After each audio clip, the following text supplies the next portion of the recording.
This radio show contains differing points of view on current political topics, and due to the nature of its contents, it should be heard by everyone. Thank you for listening. 3, 2, 2, 1. Now live from the Devil Radio Studios in Madison, Wisconsin, where the political party is just beginning. Welcome to the Devil's Advocate Show. Friends proving it's never personal, only politics. Please allow me to introduce myself. Here is your host, Mike Crute. Welcome to the Devil's Advocates Radio Show. Hump Day. Woot, woot. It is. I'm not usually a wooter. Are you a wooter, Fancy Brian? I am not a wooter. I always roll my eyes when I hear the wooting. Woot, woot. I always liked the Arsenio Hall show. Hated the wooting. Oh, is that what they were doing? Wooting? Whoop or whooping. I don't know. It always made me go, this was fun for a minute, and now we're all just doing it, aren't we? Well, apparently I was today. How you doing, Evan? Evan lately screening your calls here in Madison in the world headquarters. And hopefully it's going to be a big show. You can join us here. Lines always open at 844-967-2789. But Fancy Brian, a couple of thoughts for the day. You know, it's been a while since we rolled out the D-bag of the day. It's been a while, yeah. I got a candidate. Texas Governor Greg Abbott. I mean, this guy's been a big D-bag of late. I mean, he's a real perennial candidate is what I'm saying. Well, he's often up there, but a couple of specific actions we're going to tell you about. Also, Fancy Brian, Trump finally opened up his checkbook. And you would think, well, you know, I mean, he often spends money, I suspect, on his own aggrandizement and, you know, paying off the, you know, porn star mistresses. But above and beyond that, Trump is finally spending not his own money, but the donor money attacking Georgia Governor Brian Kemp, Republican. Oh, good. He is direct spending to try and upend the current governor, Republican of the state of Georgia, because he wasn't loyal enough. He didn't overturn the election to the benefit of Trump. Oh, okay. So he's not jumping on the Stacey Abrams thing. No. It's because I'm just saying, because she was on TV and she got really famous and she was portrayed on TV as the president of Earth. So she may have been boosted in Trump's mind. You know, those of us that don't give a damn about Star Trek, I don't give a damn about Star Trek. I'm just saying she was boosted and Trump likes that. Oh yeah, because she was on TV. Coming up in hour 2, perhaps, Roe v. Wade. It will be overturned. At least that's what I'm gonna conjecture today. I don't think I'm wrong. The question I have is, will the Dems respond with the proper urgency? So we'll debate that maybe an hour 2. And also, I saw this one, just a rando topic. Might throw it out there for your consideration. I will need the song later, Fancy Brian. But there is an op-ed piece, I believe at the esteemed Washington Post, basically calling John Lennon's Imagine, the song Imagine, you know, like a socialist nightmare. And that's one of my favorite songs. I got a little story that goes with Imagine. So I imagine I'll be telling that story later if we get to it. And Don joins us at the 5 o'clock happy hour. But let's jump into the big show. Let's talk about, you know, the candidate for perhaps D-bag of the day. Why would I nominate Texas Governor Greg Abbott? Well, let me count the ways. Let me tell you why. First, in reporting this story, Fox News. And I'll tell you why that's relevant. Fox News' reporting leaves out just a few key elements in their reporting this morning. But here's how the headlines read this morning. First Texas bus drops off migrants blocks from U.S. Capitol in Washington, D.C. Just blocks from the U.S. Capitol, Fancy Brian. Specifically, you know where the bus stopped? At Fox News headquarters. Greg Abbott had the bus dropping off the migrants at the Foxy News headquarters. Just keep that in mind. They don't mention that in the reporting here. The buses are part of Governor Greg Abbott's plan to counter the Biden administration's approach to illegal immigration. You know what else they failed to mention, at least till way, way down in the body of the piece? States can't set immigration policy. This is an unconstitutional act by Governor Greg Abbott, but they sort of bury that lead way down in the body of the piece. They bury the fact that, he coordinated with them as a news outlet and, made sure their photographers were sitting out front as he had the migrant bus pull up to the Fox News headquarters, at least the DC version. So let me jump into the always accurate, fair and balanced Fox News coverage. A bus from Texas arrived in Washington, D.C. Wednesday morning, transporting dozens of illegal immigrants. I love how they call them that as part of Texas Governor Greg Abbott's new plan to counter federal immigration policies during an ongoing border crisis. Love how they characterize it. Fair journalism. Abbott announced last week he was directing the Texas Division of Emergency Management, the TDEM, to transport migrants released from federal custody in Texas to the nation's capital and other locations outside his state. The bus pulled up at approximately 8 a.m. local time, blocks away from the U.S. Capitol building. I wonder where exactly. Oh, yeah, Fox News headquarters. Fox News has learned that they came from the Del Rio sector in Texas. You knew that because the governor told you that. He told you he was sending this bus to your office. Apparently, the migrants, or illegal aliens, as Fox News would call them, come to the U.S. from Colombia, Cuba, Nicaragua, and Venezuela. Upon the bus's arrival in D.C., individuals disembarked one by one, except for family units who exited together. They checked in with officials and had wristbands they were wearing cut off before being told they could go. Yeah, you're free to go wherever you want to go. I hear Joe Biden lives up the block somewhere. Am I crazy in saying that is Greg Abbott being a coyote here? Is he just taking people across state lines and depositing them somewhere else? Is that what's happening here? Absolutely. Great. According to the TDEM, Abbott's plan is already working. Oh, it's working. The agency told Fox News on Monday that many of the communities that originally reached out for support from the Rio Grande Valley to Terrell County say the federal government stopped dropping immigrants in their town since Abbott's announcement on April 6th. Some had questioned whether Abbott's plan to bus migrants was genuine. The White House dismissed it as a publicity stunt, and even Texas State Rep Matt Schaefer, a Republican, called it a gimmick. Apparently, Fox News is, setting up the contrast. Some say it's a gimmick, including some Republicans from Texas. I read on from their fine and fair and balanced coverage. TDEM is said it dispatched buses over the weekend to border communities where it coordinated with officials to identify these immigrants. The agency added that each bus has the capacity and supplies to carry up to 40 migrants released in Texas community and transport them to D.C. So 40 at a crack, driving them across the country. Oh, this has got to be very cost effective as well. Just real quick, add that math to the claim that people go and say that, they're busing migrants to go and vote somewhere, and there's millions of them. Think of how many buses would have to have happened to make that work. A lot. At 40 and a crack? Well, just here in the state of Wisconsin, 21,000 votes separated. What, Joe Biden from Donald Trump? Someone do the math. How many buses? I don't do math on the radio. I don't know if you know that, Fancy Brian. Here, let me read on from the Foxy News coverage. Well, you get out the calculator. Pardon me. Still, the governor's legal authority to transport busloads of migrants to the U.S. Capitol remains in question. Oh, does it, Fox News? That doesn't seem like your lead here. Let me read on just a little bit. Buried in the body of the work. The 2012 Supreme Court case, Arizona versus the United States, prevents states from making their own immigration policies. Well, that was 10 years ago. You think it'd be reason enough that Abbott might be aware? But here's what he's saying.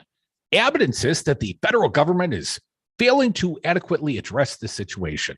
President Biden recently announced that he would be rescinding the Title 42, which was used to expel migrants swiftly due to the COVID-19 pandemic. Now, here's his quote. Texans demand and deserve an aggressive, comprehensive strategy to secure our border, not President Biden's lackluster leadership. Abbott said in a statement, not politicized at all. As the federal government continues to roll back common sense policies that once kept our community safe, our local law enforcement has stepped up to protect Texans from dangerous criminals, deadly drugs, and illegal contraband flooding into the Lone Star State. And then we're illegally putting them on a bus to D.C., setting our own immigration policy, you might say, illegally, because we're the law and order state. Just an update. That's about 50 buses, a little over 50 buses. 50 buses. Just to swing the votes difference, Brian, 2,100. Brian, 21,000 votes. Oh, was the differential in the state. Then that would make it 500 buses. Yeah, 500 buses. Because 50 buses, you might notice a convoy of 50 buses, but when it's 500 buses, I think you're going to notice. So sorry to interrupt, Fancy. No, it's moving the decimal place. That's a lot of freaking buses, right? So anyways, that's not the only thing. That's not the only border policy that Gubernator Greg Abbott from Texas is currently up to. Come back with us. We'll tell you more about it. Lots to talk about today. But I want to lead with Texas because yesterday we talked about the audacious brazenness of the Republican Party. Here's another fine example. He thinks he's winning. Literally, his department says, well, look at our success as we illegally transport migrants that Fox News is going to call illegal immigrants. And while we coordinate our media coverage with Fox News, and hell, let's make sure they get the video. Let's drive the bus to Fox News headquarters, him pull up there. And then Fox News, as they would characterize it, just blocks away from the U.S. Capitol. That's nearly an accurate statement. Nearly. Come back with us. Devil's Advocates. Nearly always accurate statements.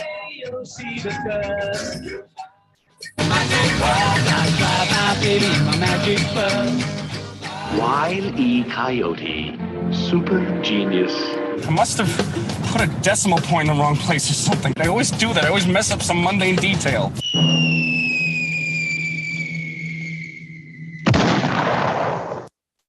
Make it the greatest radio show ever. The Devil's Advocates is my passion. It must be. I've been doing it for a decade. Running two Wisconsin radio stations, providing the only platforms of truth and resistance against fascism in a critical swing state. That's a vital mission and a tremendous responsibility. And it all costs money. So support the mission and the show. Join and give at patreon.com at the Devil's Advocates Radio. Help me change hearts and minds and just maybe save democracy. President Trump lost the election. Joe Biden won the election. Collectively, Republicans got 1.661 million votes, 51,000 more votes than Trump got. He exhausted his cases. He exhausted the court challenges. All the Republicans voted for Trump the way they voted for the assembly candidacy. He would have won. It was not rigged. It was not stolen. Donald Trump lost the election. Joe Biden won the election. It's really clear. This message was paid for by the People for People Corporation. Donate online at p4ppc.org. The Devil's Advocates. The plaintiff, Donald J. Trump, hereby serves his suit against the defendants, Hillary Clinton and her cohorts, orchestrated an unthinkable plot, one that shocks the conscience and is an affront to the nation's democracy. This week on Fox. You know what I mean? Like you're throwing a few too many adverbs and adjectives in this sentence. One man, one mission Donald Trump gets made fun of. This is Watergate 2. Making radio great again.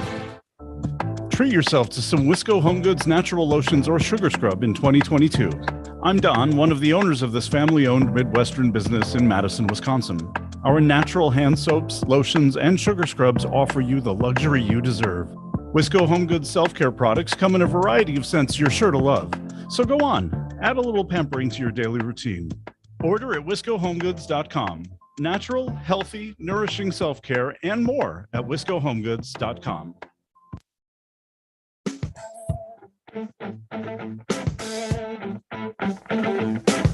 I would have gotten away with it too if it wasn't for those meddling Devil's Advocates. Welcome back to the Devil's Advocates Radio Show, the Hump Day edition. That means Wednesday. And John Roberts from Fox News tweeting out at John Roberts Fox, Texas Governor at Greg Abbott, Texas_Texas, carries out his pledge to transport illegal migrants to Washington, D.C. The bus pulled right up in front of the building that houses at Fox News, at NBC News, and C-SPAN. So that's how Fox News, on Twitter at least, they're reporting it. But according to photos posted to Twitter, the charter bus arrived at Fox News headquarters where photographers were outside. Just moments later, Fox News had the story posted.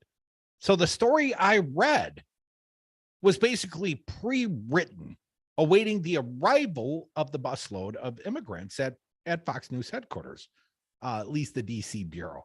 Fox reports said the bus dropped them off blocks from the U.S. Capitol, but as I mentioned before, they neglected to mention it was directly in front of their building. One more thing here. Aaron Reachling Melnick, the senior policy counsel at the American Immigration Council, alleged that the whole stunt was coordinated closely with Fox News, which had an article up immediately. One man said he was heading to Florida, a sign that Abbott's voluntary bus trips were probably not. Now, Greg Abbott was claiming these are people that, just want to ride somewhere. And I'm giving them a ride all the way to Joe Biden's house in D.C., or Fox News, as the case may be. But what if you didn't want to get on that bus? I mean, effectively, you've been, kidnapped, rendered across state lines, multiple state lines to the District of Columbia. Yeah, I'm wondering about the consent level of all these 40 people or so. I suspect there was zero consent level. Brian? Comply or what? Get deported or what was your consent level? When the cop says get on the bus, Fancy Brian, do you get on the bus? I bet they did. You kind of have to. There's they like to point out over and over again, they kind of don't have many rights. No, they do not. Probably not. A little inequity there in the ask, and just keep that in mind. But let's give Texas Governor Greg Abbott, the gubernator of Texas, let's give him credit where credit's due. He has done something the Freedom Convoy could not get accomplished. He shut it down. Fancy Brian, he has shut down the international border and a lot of international trade. Do you know he's also blocking the border crossings? The state of Texas, Greg Abbott, and we pointed out before, that's illegal. Yeah. States don't get to set border policy. But Greg Abbott, he's doing it, because he's audacious. The headline at the Washington Post over on the business side, White House truckers blast Texas as inspections snarl the Mexico traffic. It is a international border. Governor Greg Abbott wants state officials to inspect each truck. Drivers with fruits and auto parts are now backed up for miles and hours.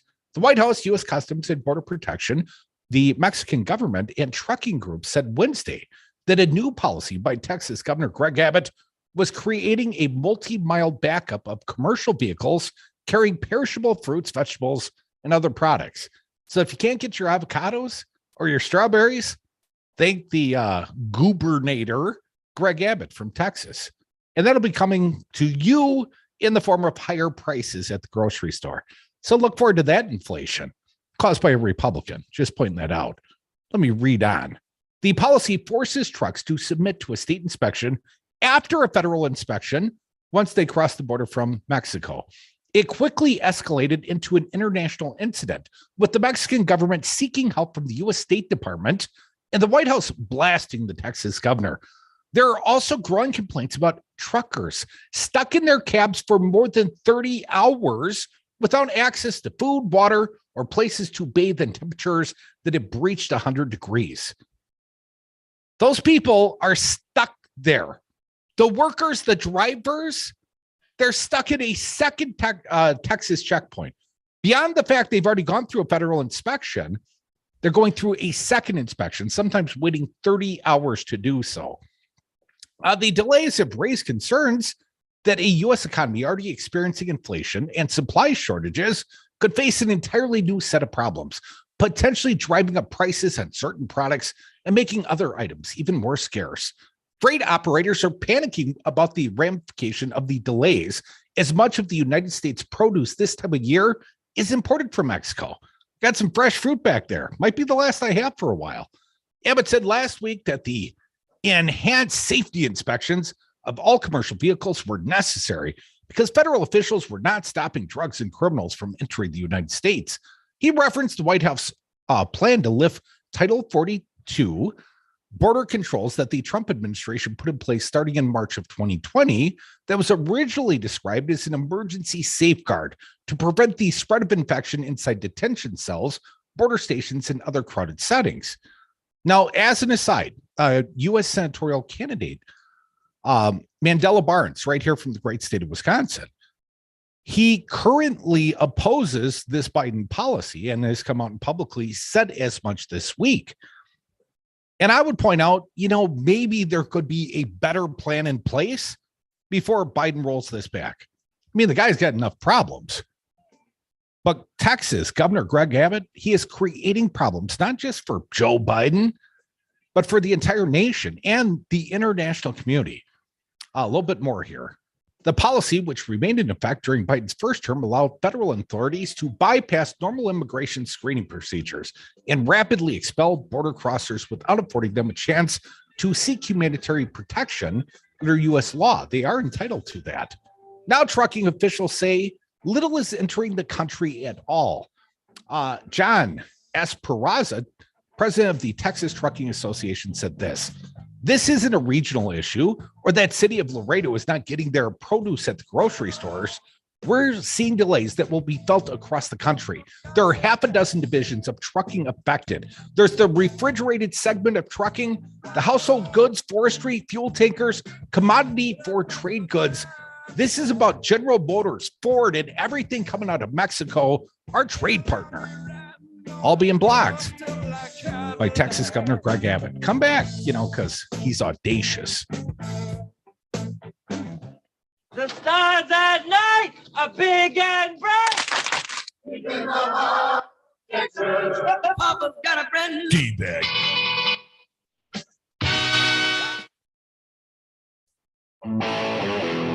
WTTN 1580 AM News Talk Radio, built for the 99%, is rural Wisconsin's home for Devil Radio.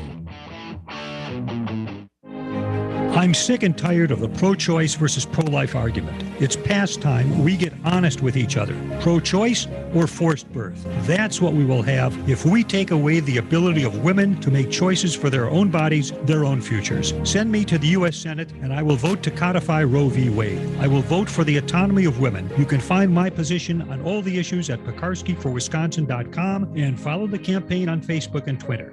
This ad paid for by Pekarski for Wisconsin. Listen to Devil Radio 92.7 and WTTN 1580 AM, Madison's home for progressive news talk radio, bringing you a lineup of live talk radio every single weekday. Tune in for Dueling Tangents with Luke and Brian every afternoon from 2 to 3 p.m. for Wisconsin news and a tangent or two. The Devil's Advocates radio show is live every weekday from 3 to 6 p.m. Still the greatest radio show ever. Always streaming at devilradio927.com.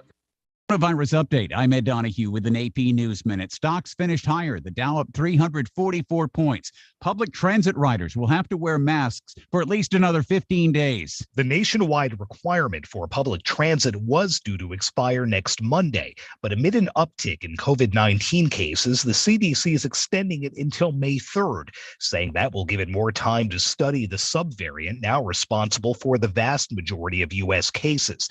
The TSA, which enforces the mask rule for planes, buses, trains, and transit hubs, extended the requirement last month, saying then the CDC hoped to roll out a more flexible strategy to replace the nationwide mandate.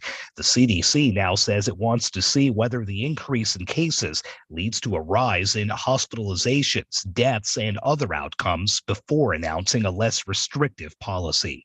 Sagar Magani at the White House. I'm Ed Donahue. Hey, y'all, this is your girl, Cheryl Underwood, and I want to tell you something. My digestive system used to make me feel sluggish, but those days are over. Now I feel great. That's because I increased my fiber intake with the Metamucil 2-week challenge, and I'm still hooked. I just took Metamucil every day for 14 days, and it's really that easy. Metamucil traps and removes the waste that weighs you down, so you feel lighter and more energetic. Now I never want to go back to that heavy feeling. Are you ready for the Metamucil 2-week challenge? For a coupon and daily support, sign up at Metamucil.com today.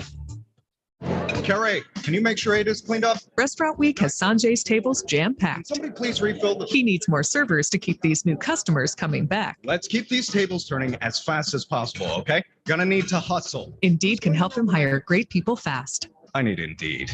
Indeed you do. Our hiring platform instantly connects you with quality candidates whose resumes on Indeed match your job description. Visit Indeed.com/credit and get $75 towards your first sponsored job. Terms and conditions apply.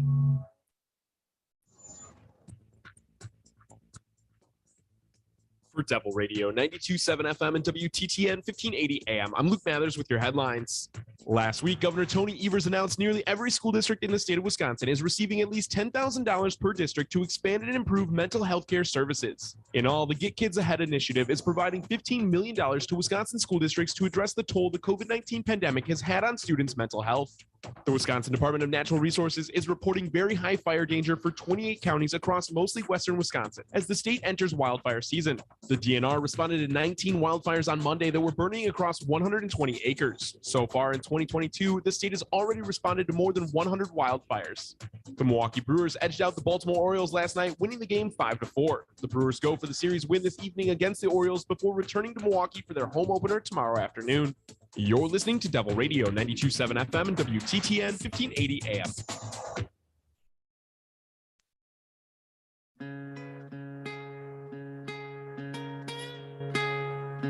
The Devil's Advocates, tackling the issues you're not allowed to talk about at the dinner table.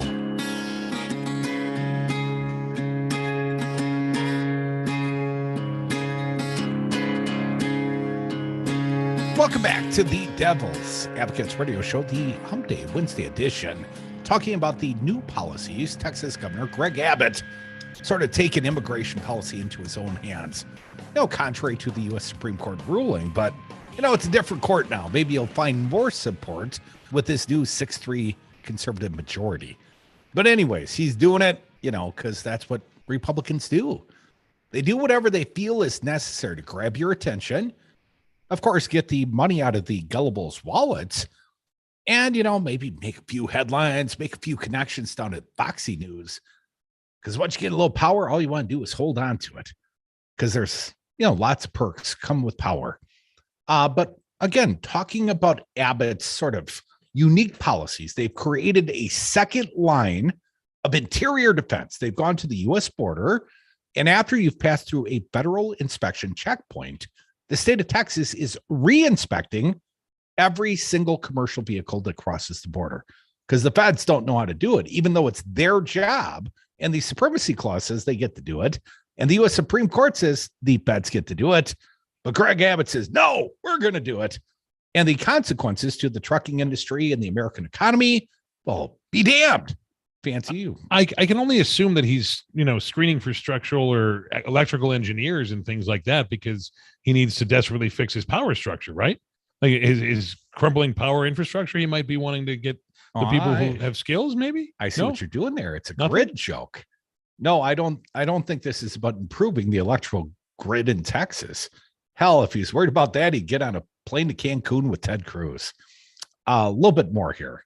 Strawberries, asparagus, avocados, tomatoes, and other spring favorites are sitting in lines of refrigerated trucks many miles long as growers and shippers scramble to reroute and grocers hustle to find products from elsewhere to avoid empty shelves in the run-up to Easter and the Passover holidays. I hope you didn't want fresh fruit for the holiday. White House Press Secretary Jen Psaki said Wednesday that Abbott's unnecessary and redundant inspections of trucks at ports of entry between Texas and Mexico have disrupted food and automobile supply chains, delayed manufacturing, affected jobs, and further raised prices for American families. She said the trucks are facing delays exceeding 5 hours at some border crossings and that commercial traffic has dropped by as much as 60%. So it's not just the delays, they're taking way, way longer to let less and less trucks through. But what if you're already routed to the border? Let me read. The continuous flow of legitimate trade and travel and customs and border protection's ability to do its job should not be obstructed, Psaki said. Governor Abbott's actions are impacting people's jobs and the livelihoods of hardworking American families. CBP issued a statement saying that the delays have become extreme. It said the commercial wait time at the FAR Port, PHARR, Port of Entry has grown from 63 minutes, just over an hour, to 320 minutes. That's what, 5 hours and 20 minutes, the average wait time, with a 35% drop in traffic. So they're taking 5 times as long to get about 65% of the work done. The Laredo Columbia Solidarity International Bridge, which typically averages a 26-minute wait, has reached a peak wait of 300 minutes and has seen a 60% drop in commercial traffic. What a fine policy this Abbott put forth. Now, Abbott, of course, is expected to hold a news conference on the matter later on Wednesday. He moved last week to impose the new restrictions, alleging the Biden administration had an open borders policy that paved the way for dangerous cartels and deadly drugs to pour into the United States. He said, he being Abbott, said, Texas will immediately begin taking unprecedented actions to do what no state has done in American history to secure our border. Yeah, because it's illegal, Greg. Abbott. Have they stopped anybody? Yeah, I know. I got a few names that I would like to say, but I'm not going to say. Have they stopped anybody? Have they actually caught anybody? Have they actually prevented anything from happening? I'm not clear that they have, Fancy Brian. Well, don't forget that all of the trucks being inspected by the state of Texas have been inspected prior by the federal government. So it's not that they're uninspected trucks. They've already been inspected. So I'm not sure when you double check, maybe you might find something. But if he's looking for something, and that's the whole reason why he's doing this, it might seem, it doesn't matter. They're going to blame Biden anyway. Oh, yeah, there's that. And then hold a press conference and then, put some migrants on a bus and send them to Fox News headquarters in D.C. But I'm sure this is all entirely on the up and up. Again, quoting Abbott, Abbott said Texas will immediately begin taking the unprecedented action that no state has done before. We talked about that. I didn't quote him directly there, sort of paraphrasing, which means each truck will be inspected by the Texas Department of Public Safety for human trafficking, weapons, drugs, and other contraband. I don't know what the other contraband would be, but it will not come through the border. It's not there because they've already filtered it out. If they caught anybody, they would have already gone and launched an entire investigation about it and said, "Hey, look, we caught these people. The federals couldn't get it, but we got them." By the way, Abbott has been the governor of Texas since 2015 and is running for re-election in November. But he also would like to pivot from that and run for president someday soon. He is a frequent critic of the Biden administration. Oh, yes, he is. Often challenging the White House on a range of policies, including abortion, immigration, and transgender rights. The governor's plan to have state officials scrutinize each truck means that up to 80% of the perishable fruits and vegetables have been unable to cross since Friday. Oh, I'm sure that'll work out splendidly. This is causing losses of millions of dollars a day for employers and employees who have been idled, he said, with customers unable to load product from their Texas suppliers. It also means transportation shortages are increasing as available trucks are stuck waiting in line to cross the border, all of which will continue to drive up the price of produce at the American grocery stores. Here's a quote. These trucks are already inspected by Customs and Border Protection, scanned and x-rayed, and drug dog sniffed. These new inspections are redundant at numerous points of entry, Laredo, FAR, Eagle Pass, and others. Mexican drivers are starting to protest. Abbott's office didn't respond to requests for comment on Tuesday, well, because he's doing a big presser. And the line of trucks to cross the FAR bridge has been reported at up to 7 to 8 miles long. 7 to 8 miles long. He said between 2,000 and 3,000 trucks stand nose to tail waiting for entry. Refrigerated trucks, he said, have about 6 or 7 days of fuel to run their refrigeration units. After that, spoilage is certain. I got to keep the cargo cold. Eventually you were supposed to bring it to market, but apparently they're all sitting on the Texas border right now. Nothing has crossed the border into Texas for 3 days. The trucks are packed so tight, there's no way of getting out of line so they can reroute. Meaning once you're in the line, you're stuck in the line. He says many workers in Texas are not being paid right now because there's no product to work with and no trucks to load and unload. We have about $200,000 to $300,000 of produce waiting in line right now. And we're just one shipper. There are hundreds like me, millions of dollars worth of product sitting on trucks that may end up being spoiled. Logistics, right? Logistics brought to you by Texas Governor Greg Abbott. Anyways, you get the point. And that's just one guy. And even if we do say and put out the narrative and we get it, hey, this inflation part and these prices going up are caused by Greg Abbott, he'll turn around and go, yeah. And just like an abuser, he'll go, well, Biden is making me do it to you because of his policies. That's how he's going to win either way. Either he's going to blame it on Biden, it's Biden's fault, or I'm doing this thing that hurts you because of Biden. Either way, he gets to go and claim he wins.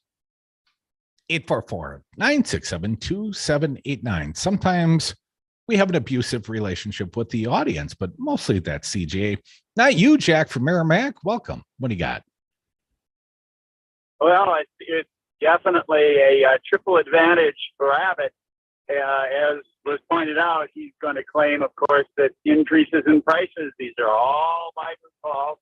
Of course, the transportation issues and the shortage of goods, it's going to be all to his corporate donors' benefits, because they're going to jack up the prices saying, oh, yeah, we got to do that, supply and demand. And then, of course, it may even drive a bit of unemployment back up. It's a great advantage for Abbott. So obviously it's with prior intent. Do you think he knew he was going to jam up the traffic, though, the commerce? Do you think he knew that was going to be a part? I mean, I know he thought it was going to be a political stunt. He was going to get his name on Fox News and get lots of interview requests. And, if you're running for re-election, because let's not forget, he's running against Beto O'Rourke, right? He's running against a pretty charismatic Democrat. And Beto, could have a fighting chance. So he's out there just basically making a bigger name for himself, trying to raise more capital to try and hold on to the seat. And if he's successful, well, Jack, then he runs for president in 2024, assuming Trump steps aside.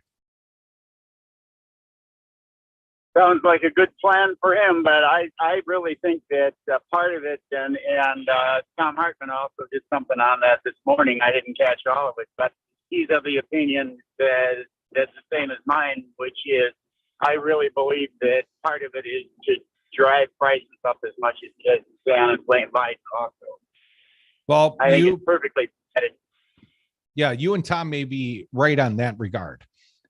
We talked about and I appreciate your call, Jack. You could be like Jack. Call us 844-967-2789.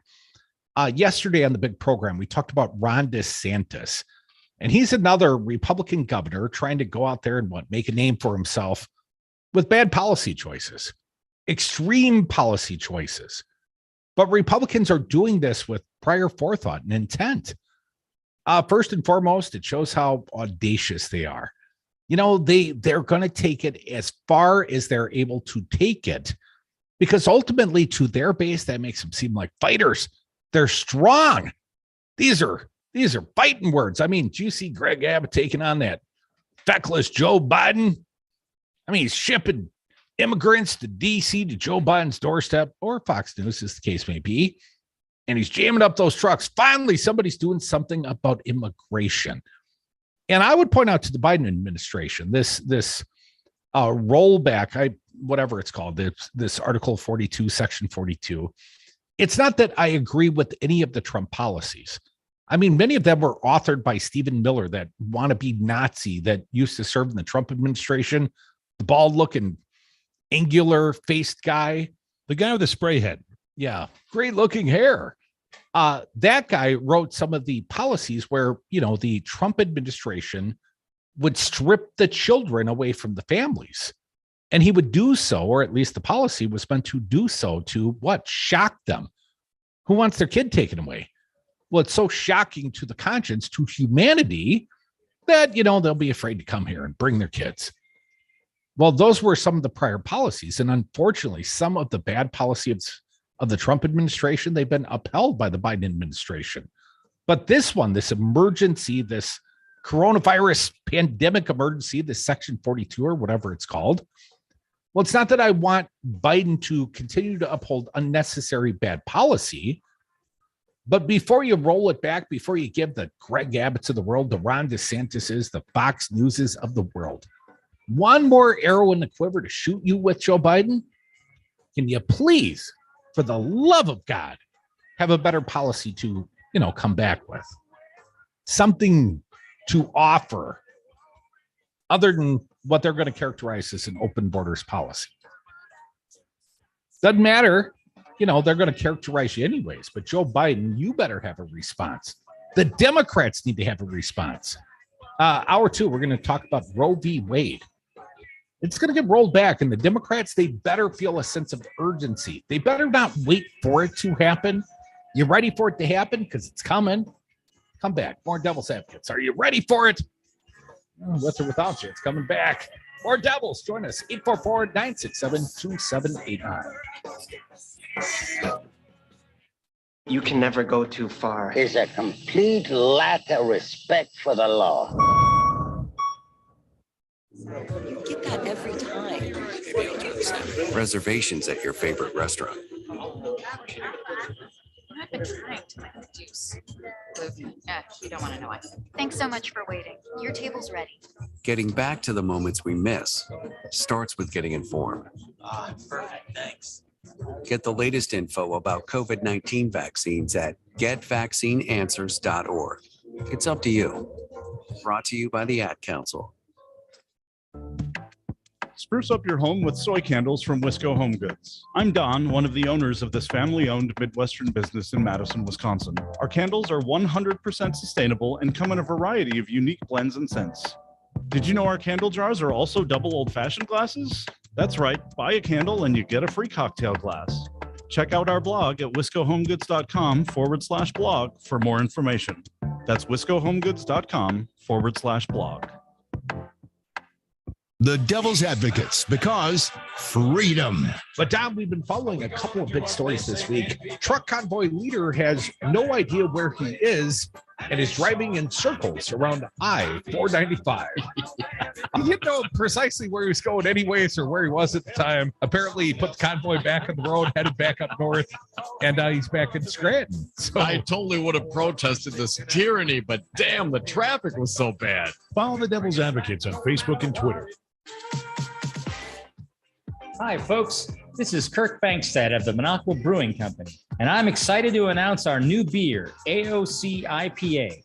This IPA pays homage to Alexandria Ocasio-Cortez, a champion of the progressive movement. AOC IPA is now available in stores throughout Wisconsin. Check our website, MinocquaBrewingCompany.com, to see which stores in your area are carrying it.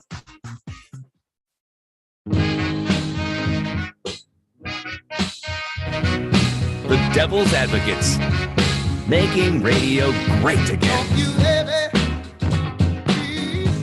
Welcome back to the Devil's Advocates radio show. A stormy and wet Madison, Wisconsin.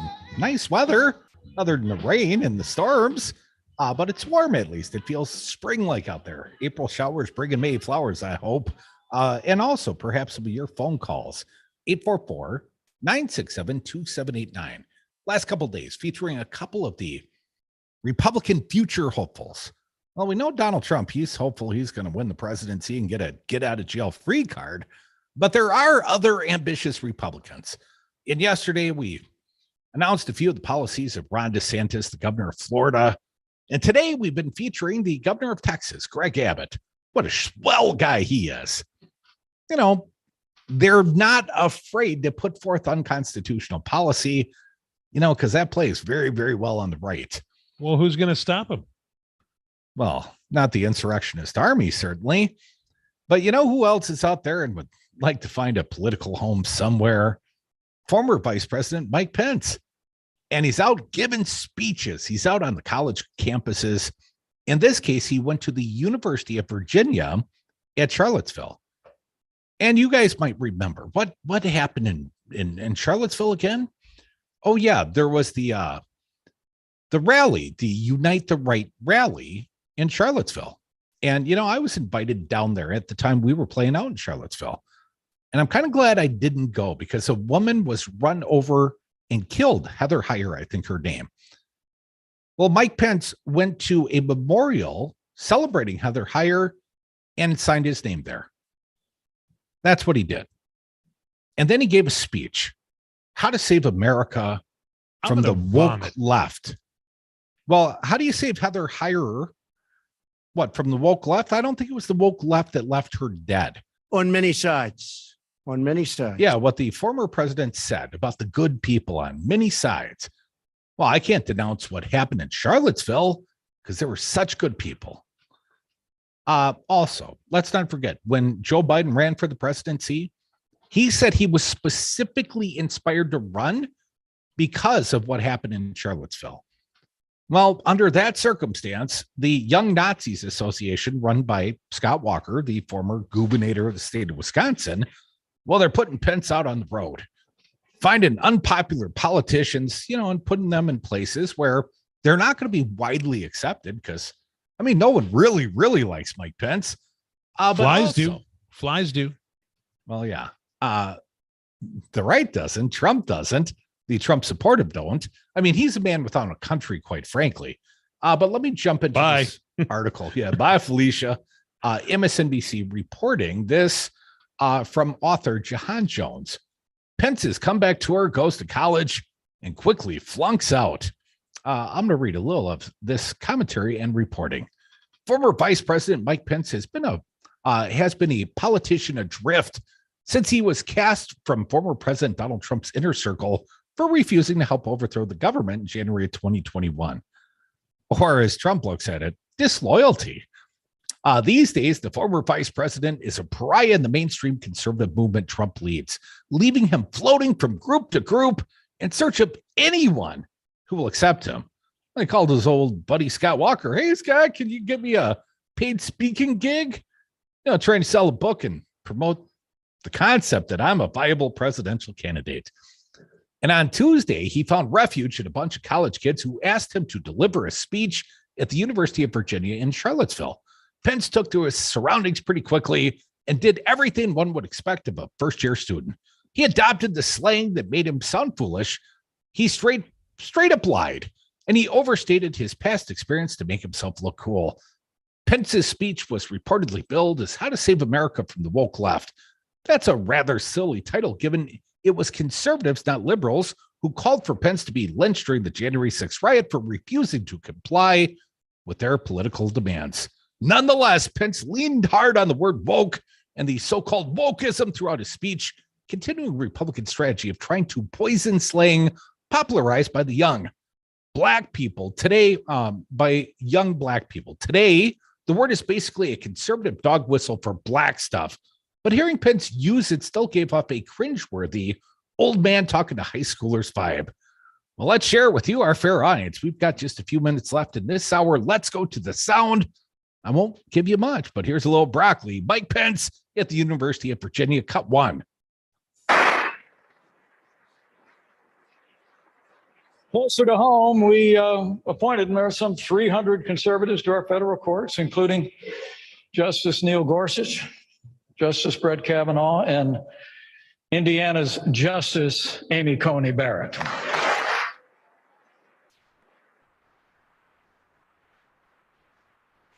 And for my part, I couldn't be more proud to have been vice president in the most pro-life administration in American history. And we'll get to pro-life in hour number two. More from Mike Pence, cut to at the University of Virginia's Charlottesville. Our administration achieved the lowest unemployment, the highest household income, the most energy production, the largest trade deals, the most secure border, and the strongest military the world ever known. But how times have changed.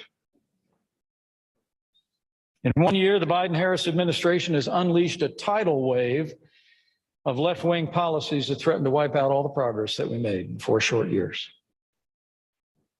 Frankly, Democrats have moved so fast in the last 14 months, sometimes I feel like the left hand doesn't know what the far left hand is doing. Actually, it's heartbreaking to see. I mean, we have the worst border crisis in American history, and it's about to get worse as the administration looks to repeal Title 42. Inflation is at a 40-year high, and a new high was set again today, the month of March, 8.5% inflation, hurting American families and American businesses. Violent criminals have been virtually free rein in some of our largest cities. Our hearts broke this morning with the headline of the terrible violence that took place on the subway of New York, and our prayers are with the injured and the victims and their families. You know, one of the advantages of being vice president is I get to drive my own car again. One of the disadvantages is I get to pay for my own gas. Joe Biden did that, right? Pence, you know, the world was going great while you were in charge, you and Donald Trump. And, you know, it was going so well, Trump just decided he wanted to stay with or without your cooperation. And when you didn't cooperate, man, the guy called for your head, or at least his supporters did. I mean, not so much your head, just your neck in a noose. Hang Mike Pence. That's what they said about the man. So I know he's going to pander to the college kids at the bequest of pandering Scott Walker, but ultimately you don't have a supportive audience. I mean, they might be clapping for you, laughing at your funnies, Mike Pence, but ultimately nobody likes you. Nobody wants you. You're never going to win elective office again. I mean, you can be a dog catcher in Indiana right now. So, you know, give all the woke speeches you want to give, but this is your field. It's the Ron DeSantis's and the Greg Abbotts, and then, you know, white bread Mike Pence. And they all want to be your president. And they're showing you, just what sort of leaders they might be. Come back. Hour 2 is next. One of your phone calls as well. 844-967-2789. I think the White House could have handled this better. You're going to be dead. Hi, this is Brad from Zero Res. If you need someone to help with your carpet cleaning, business or residence, please give us a call. We have the best system available and an amazing team of friendly technicians. Call us at 848-9000 or schedule online at zeroresmadison.com. Listen to your favorite political talkers no matter where you are. 92.7 FM in Madison and Eastern Dane County, 1580 AM Columbus, north of Madison, and for daytime east-west commutes on I-94, 101 FM in the Shaw, and 540 AM covering eastern Wisconsin all day and covering the Milwaukee Metro, the Wild Counties, Racine, and Kenosha 24/7. Download the free Devil Radio app for your smartphone and take whole stations with you everywhere. No excuses, just listen. Listen to the Empowered Caregiver Show each Saturday and Sunday morning at 9 a.m. with hosts Liza Hellenbrand and Kristen Voss. Right here on Devil Radio 92.7, WTTN 1580 AM, and the Devil Radio app. You are listening to WTTN 1580 AM Columbus, W224 EG Madison, always streaming on the Devil Radio app. AP News. I'm Ed Donahue. One day after 10 people were shot at a subway station in Brooklyn. Frank Robert James was stopped on the street and arrested by members of the New York City Police Department. Police Commissioner Keishant Sewell says James is charged with committing what she called yesterday's appalling crime. Officers, in response to a Crime Stoppers tip, stopped Mr. James at 1:42 p.m. at the corner of St. Mark's Place and First Avenue in Manhattan. He was taken into custody without incident. James is facing a federal terror charge, but the U.S. attorney says they found no links between James and any terror group. Video was released today of a police confrontation last week in Grand Rapids, Michigan. It shows an officer struggling with a black man over a taser. The officer pulled out his gun and fatally shot the man in the head while the motorist was face down on the ground. Patrick Loyola was shot inside a house in Grand Rapids. The police chief says he views this as a tragedy. State police are investigating. President Biden approved $800 million in new military assistance for Ukraine.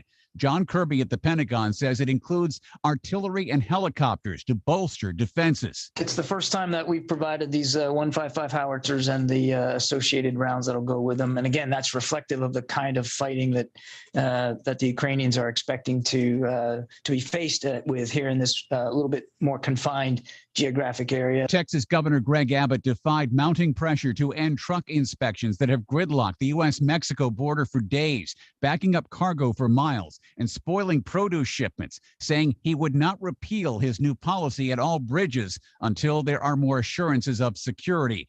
California wants electric vehicle sales to triple in the next 4 years to 35% of all new car purchases. It's an aggressive target set as part of a goal to phase out the sale of gas-powered cars. Wall Street, the Dow finished up 344 points. This is AP News. Hey, y'all, this is your girl, Cheryl Underwood, and I want to tell you something. My digestive system used to make me feel sluggish, but those days are over. Now I feel great. That's because I increased my fiber intake with the Metamucil 2-week challenge, and I'm still hooked. I just took Metamucil every day for 14 days, and it's really that easy. Metamucil traps and removes the waste that weighs you down, so you feel lighter and more energetic. Now I never want to go back to that heavy feeling. Are you ready for the Metamucil 2-week challenge? For a coupon and daily support, sign up at Metamucil.com today. Carrie, can you make sure it is cleaned up? Restaurant Week has Sanjay's tables jam-packed. Somebody please refill the... He needs more servers to keep these new customers coming back. Let's keep these tables turning as fast as possible, okay? Gonna need to hustle. Indeed can help him hire great people fast. I need Indeed. Indeed you do. Our hiring platform instantly connects you with quality candidates whose resumes on Indeed match your job description. Visit Indeed.com/credit and get $75 towards your first sponsored job. Terms and conditions apply. Talk radio made for the 99% on Devil Radio 92.7 FM and WTTN 1580 AM. When you buy, you save at Knuckleheads. The Knuckleheads Vape Club and Wellness Club offers savings for using products you already enjoy. Knuckleheads also has savings like buy 2, get the 3rd disposable vape 50% off, buy 4, get 1 free on all cigars, and daily deals on all your favorite products. Visit Knucklehead CBD and Vapes, located in Madison on 520 State Street, or shop online at knuckleheads.shop. When you buy, you save at Knuckleheads. 3, 2, 1, 0. Hey, it's Rocker, and I'm lifting off from Sal's Tomato Pies, enjoying a brand new cocktail called the Cosmonaut. It's an improved take on the classic cocktail with Madison-made Rocker vodka, featuring orange liqueur, house-made citrus cordial, lime, and cranberry. Experience liftoff with the Cosmonaut, the new cocktail featuring Rocker vodka at Sal's Tomato Pies in Sun Prairie, Madison, and the Dark Horse Art Bar. Must be 21. Please drink responsibly. President Trump lost the election. Joe Biden won the election. Collectively, Republicans got 1.661 million votes, 51,000 more votes than Trump got. He exhausted his cases. He exhausted the court challenges. All the Republicans voted for Trump the way they voted for the assembly candidates. He would have won. It was not rigged. It was not stolen. Donald Trump lost the election. Joe Biden won the election. It's really clear. This message was paid for by the People for People Corporation. Donate online at p4ppc.org. Quit surfing the dial. You already found the greatest radio station ever, Devil Radio, on 92.7 FM and WTTN 1580 AM.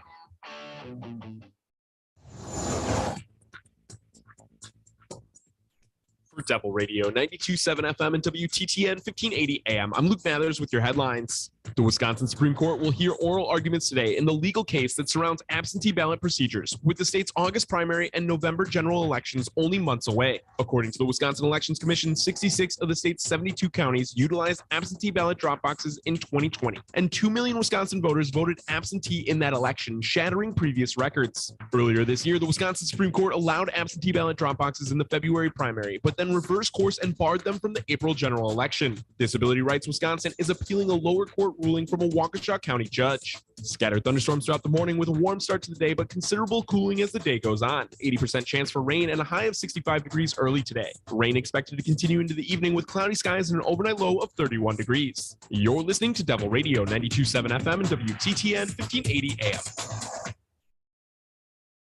Devil Radio programming is produced live in the Solidarity Realty studios. Find them at solidarityrealty.com. Solidarity Realty. There is an alternative.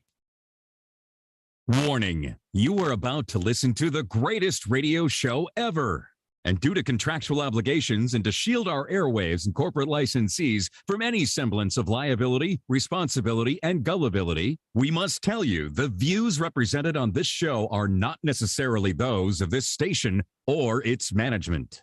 This radio show contains differing points of view on current political topics, and due to the nature of its contents, it should be heard by everyone. Thank you for listening. 3, 2, 1. Now live from the Devil Radio studios in Madison, Wisconsin, where the political party is just beginning. Welcome to the Devil's Advocate Show.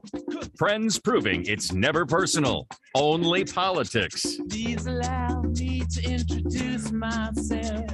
Here is your host, Mike Crute.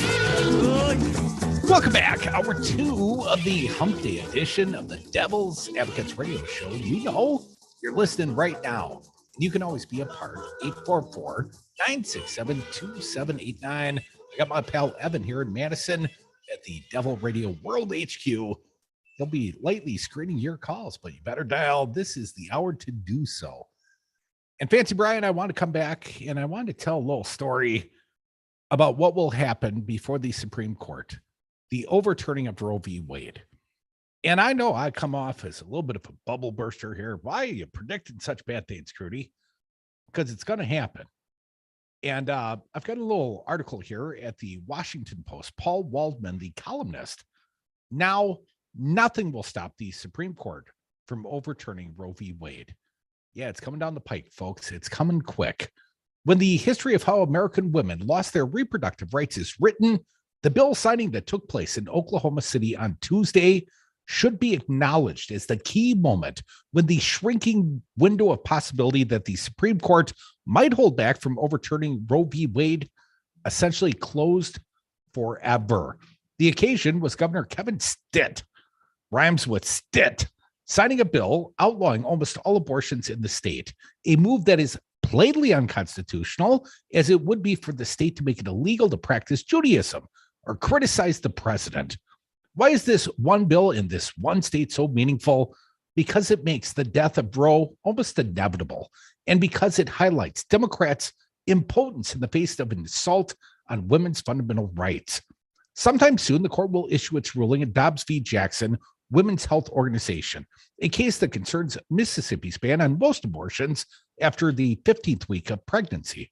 Over the past year or so, there's been a steady shift in what advocates and analysts think the court will decide.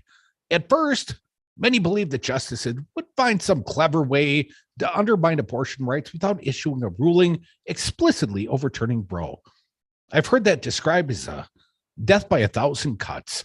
The theory was that because the issue is so politically volatile and carries risk for the Republican Party, the justices would be hesitant to do it all in one fell swoop. While the court's most conservative members particularly think, Clarence Thomas and Samuel Alito have made their desire to do so clear, the more incrementalist conservatives, particularly Chief Justice John Roberts, would want to proceed carefully, even if they shared the same ultimate goal. So while there's no question they would undermine reproductive rights in a significant way, the final outcome was in doubt. But today, there are fewer and fewer observers who think that's true. What has changed is not just the actions of the justices themselves, but the part Republican state lawmakers are playing in the dance between the court and the political sphere.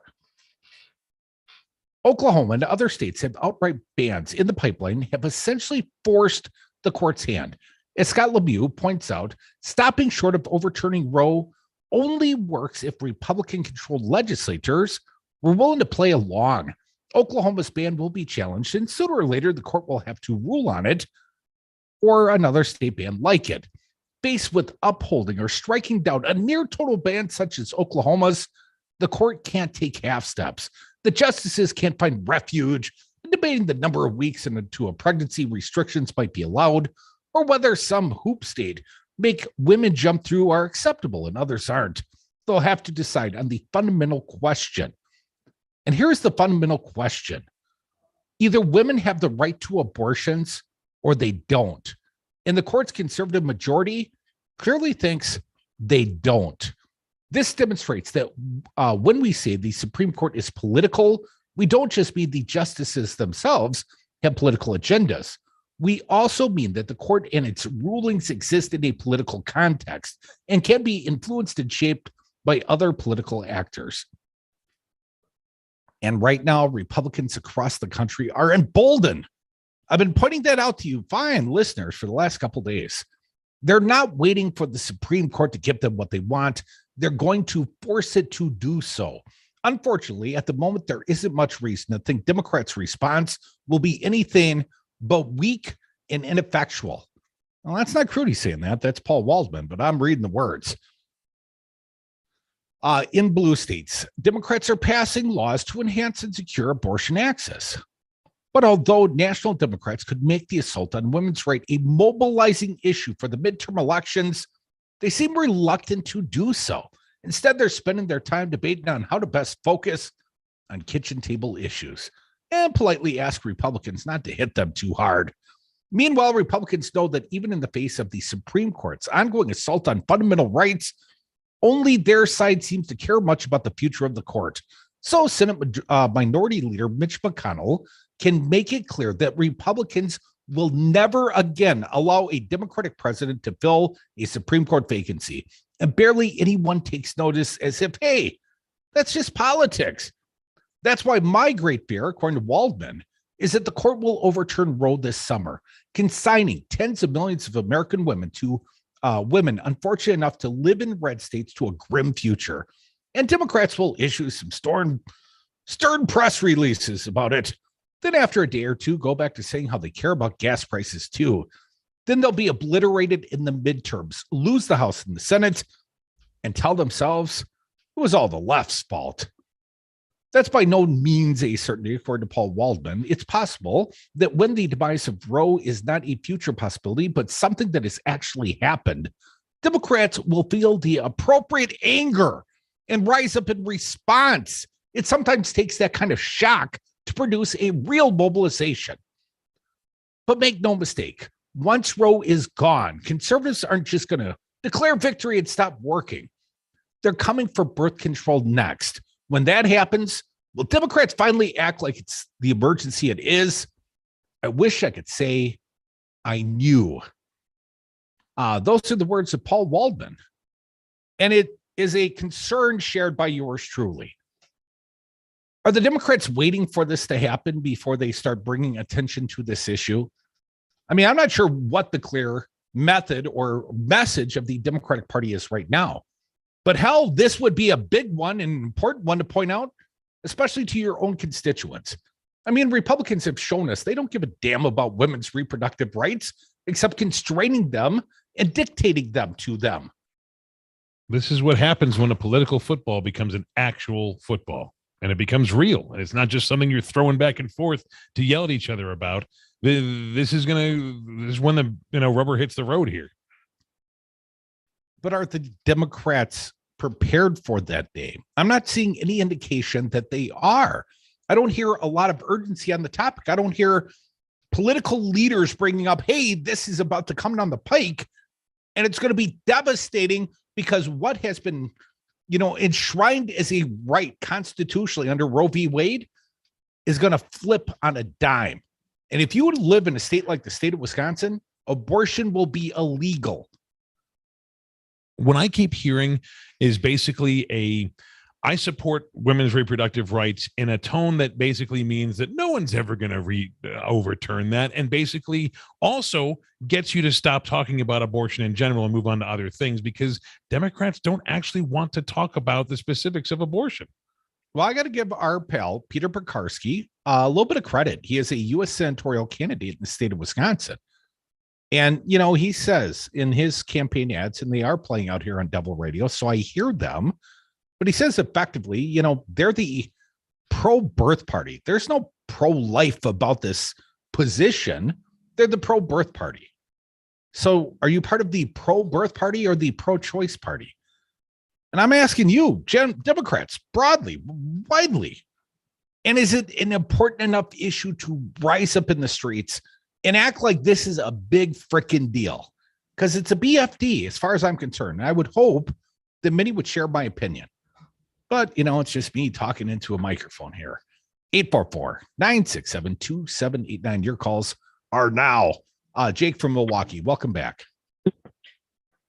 Yeah, I was just calling about the myth of pro-life. It doesn't exist. There may be a couple people around the world who are absolutely pro-life. They're against capital punishment, against pollution. But what the right-wingers are doing is called forced birth. And that should be, that's bad. You're forcing a woman you're forcing that, and you're taking control of her body. You're making it so she has to, with some of these things, birth the baby of a rapist. And you're okay with that. But at the same time, you hate the COVID restrictions, and it's cool for 1 million Americans to die. You don't care about PFAS. Yeah, even though they can cause thyroid cancer, other cancers in your water. No, you don't care about that. You don't care. Oh, you like Putin. It's peace. Yeah, it's a peace invasion, right? Oh, that's fine. No one's getting genocided there. And you can go on and on with these forced birthers, because the thing is they're lying. All of them are lying. They do not believe in the sanctity of life at all. So I just have to throw that, because all your conservative listeners, you're lying. Okay, CJ, so tell me that you're pro-life, huh? Because I hear you bitch and complain on this show all the time and be mean. Stop being mean and prove that you're pro-life. Come on. Okay, Crudy, I just had to get that off my chest. Dom is not here to do it for me right now. Any other rants? Just itching at you? No. I'll give you like another 30 seconds, Jake, if you want it. It's just that I'm sick of this. They're forced birth fascists, all of them. They don't believe in life. They believe in power for power's sake alone. And the people who support them, that 30%, you're just as guilty as they are. Because owning the libs, in the end, will kill you of thyroid cancer from PFAs and anything else that the Republicans put through because they get money. Well, and if you're Mike Pence, it could lead you on the end of a noose. Come back. More Devil's Advocates, more of your phone calls. Dial us up, 844-96-PARTY. Yeah. American women deserve better, and American women are here to fight back. Well, history is written by the winner, so it largely depends on who's writing the history. I drank beer with my friends. They're winners. Winners get to do what they want. Make it the greatest radio show ever. The Devil's Advocates is my passion. It must be. I've been doing it for a decade. Running two Wisconsin radio stations, providing the only platforms of truth and resistance against fascism in a critical swing state. That's a vital mission and a tremendous responsibility. And it all costs money. So support the mission and the show. Join and give at patreon.com at the Devil's Advocates Radio. Help me change hearts and minds and just maybe save democracy. President Trump lost the election. Joe Biden won the election. Collectively, Republicans got 1.661 million votes, 51,000 more votes than Trump got. He exhausted his cases. He exhausted the court challenges. All the Republicans voted for Trump the way they voted for the assembly candidates. He would have won. It was not rigged. It was not stolen. Donald Trump lost the election. Joe Biden won the election. It's really clear. This message was paid for by the People for People Corporation. Donate online at p4ppc.org. Save the $2 on tomorrow's paper. Listen to the Devil's Advocates today. My senator and yours, Ron Johnson. See a big story about him at the Hill this week in Hill.com. Wisconsin Democrats and Republicans both want Ron to run, but for different reasons. I think some Democrats think, oh, he's just so crazy. Of course we'll beat him, which is what they said about Trump too. Miss that guy? Not much. Not much. He used to come around. Check out the entire podcast library at darnwi.com. Treat yourself to some Wisco Home Goods natural lotions or sugar scrub in 2022. I'm Don, one of the owners of this family-owned Midwestern business in Madison, Wisconsin. Our natural hand soaps, lotions, and sugar scrubs offer you the luxury you deserve. Wisco Home Goods self-care products come in a variety of scents you're sure to love. So go on, add a little pampering to your daily routine. Order at wiscohomegoods.com. Natural, healthy, nourishing self-care and more at wiscohomegoods.com.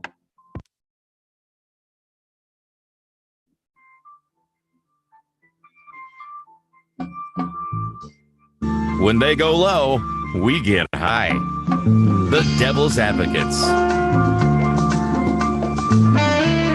Welcome back to the Devil's Advocates radio show, the Wednesday edition. Welcome back from the 420 break.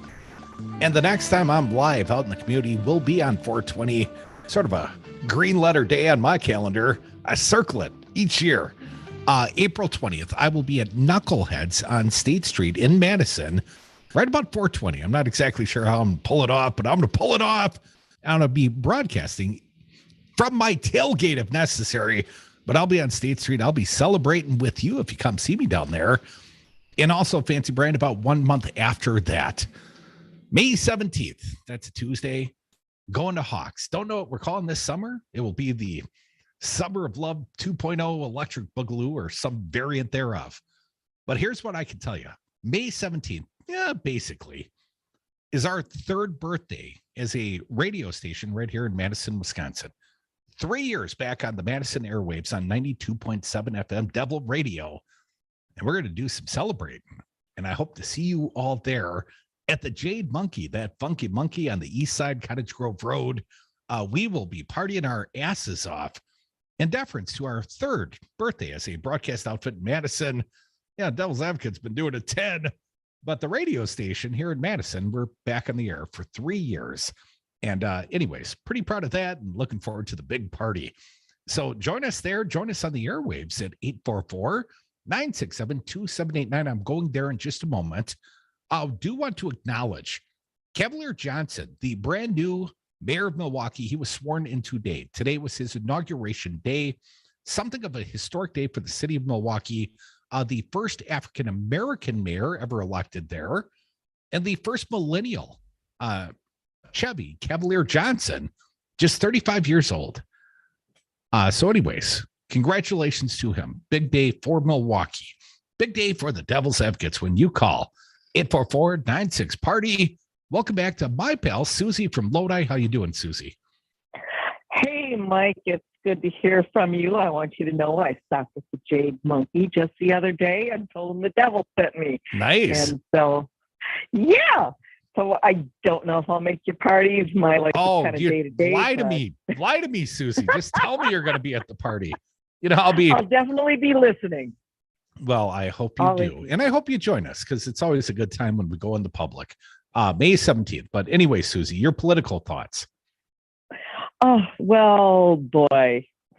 I've been listening to a lot of things. I ran as a write-in this time, again, as Alder against an entrenched candidate. But, you know, what I wanted to call and say is I wanted to thank you, gentlemen, because Wisconsin is really run by a lot of guys, and abortion is just not in their pants, as I want to say. You know, it's not usually top on their list. So that you gentlemen would pick this up and talk about it is very grateful. I'm so grateful. And I will say that I have had times where I had to look at my choices. And that's something that you'll never walk away from. A lot of people want to adopt kids and how this should be legal and that should be illegal. But at the end of the day, the woman cannot walk away from a pregnancy, no matter how it got there, unless we give her the freedom and the choice and the responsibility to do so. And I don't hear that from any of the women out there. We are so well trained to stay in our lanes. So I have to count on the men to bring up this issue. And one thing that I did want to fall back on is if we ever have a constitutional convention, Wisconsin is almost completely would be represented by men. And it's just not usually the top of your list, like maybe keeping Viagra legal, you know? So I thank you all, gentlemen, for bringing it up. I am listening. And I am glad that some people believe it's between me and my doctor, and the rest of you can stay out of my pants. Thanks for all you do, Mike. Love ya. Well, hope to see you soon. Love you more, Susie. Thanks for listening. Up in Lodi, Wisconsin, one of my favorite little towns. A little too red there most days. Here's what I would say, Susie. I have a daughter who is 27. I have sons who are 18 and nearly 16. And if they're not sexually active, I'm sure they're hoping to be someday soon. And ultimately, all people should have the right to choose. And we talk about these pro-birth Republicans, these, you got to have the baby Republicans. Well, it's not going to start with, it's not going to end with their pursuit to end legal abortion. Because so many of them, it's not predicated on the science, obviously. It never was. And it's not really about singularly reproductive care for the women. Here in the state of Wisconsin, Scott Walker got a lot of mileage out of defunding Planned Parenthood. And during a committee hearing, I went to the committee hearing, I went up to the state capitol, and one of the people giving testimony on behalf of Planned Parenthood and the clinics they used to have here, and there are a lot less of them now than there used to be, is that men actually receive screening things for like STDs and cancer at Planned Parenthood. And the state of Wisconsin that year, if I remember correctly, they talked about serving 6,000 males. But that was completely shuffled under the rug. In fact, some of the Republican senators there, they were dismissive of the concept that men might actually need some sort of medical care that, you don't go with your Cadillac plan to your own doctor on. Above and beyond that, so many that spoke on behalf of the Republicans in this hearing that I was at, they don't understand the nature of abortion. They think that contraceptives and abortion are effectively the same thing. So an IUD, something that keeps a fertilized egg from being implanted into the uterine wall, depending on which Republican you ask, that's an abortion. So if you think it's going to stop with abortions, and you think, if my family needed it, my daughter, my son needed to provide this sort of reproductive care, we just cross the border. Yeah, till they banned your IUDs, till they banned your birth control pills. You think they're stopping? They're not stopping. Come back, devil's advocates. We never stop. Come back. More of us, more of you on the phones as well. I am sick of pointing out again and again that federal dollars do not fund abortion services at Planned Parenthood or anywhere else. Life finds a way. Here's how you get them. If they bring a beer, you bring an old-fashioned. If they bring cheese curds, you bring a casserole. That's how you make friends. That's the Wisconsin way. That's Devil Radio.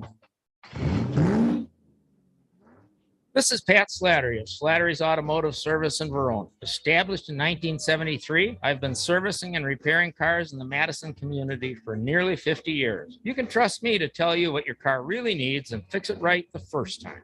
Give me a call at 608-848-6123 to schedule an appointment today. Slattery's Automotive Service, your trusted choice for local service and repairs for all your automotive needs.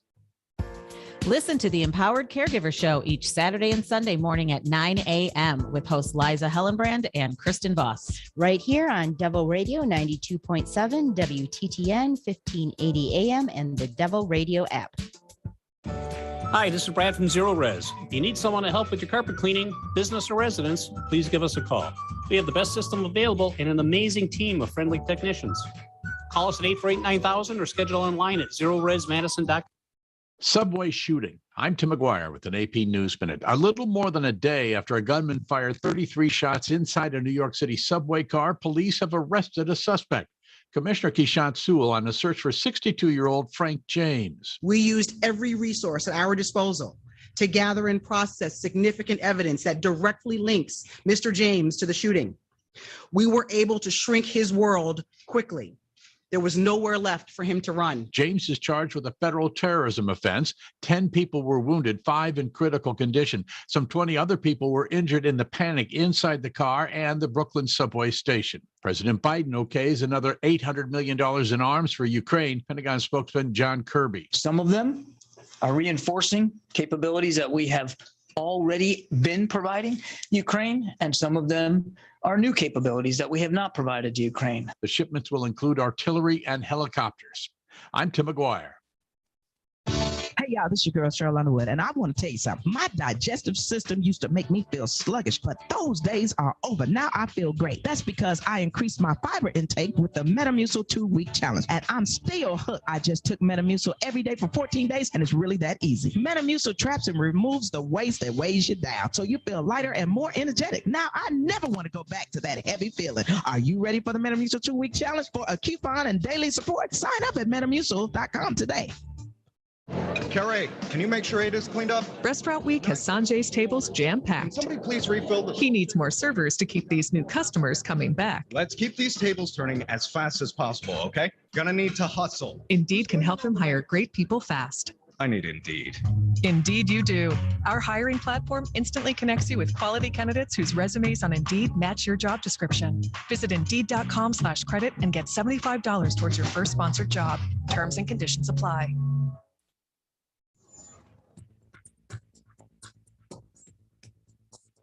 For Devil Radio 92.7 FM and WTTN 1580 AM, I'm Luke Mathers with your headlines.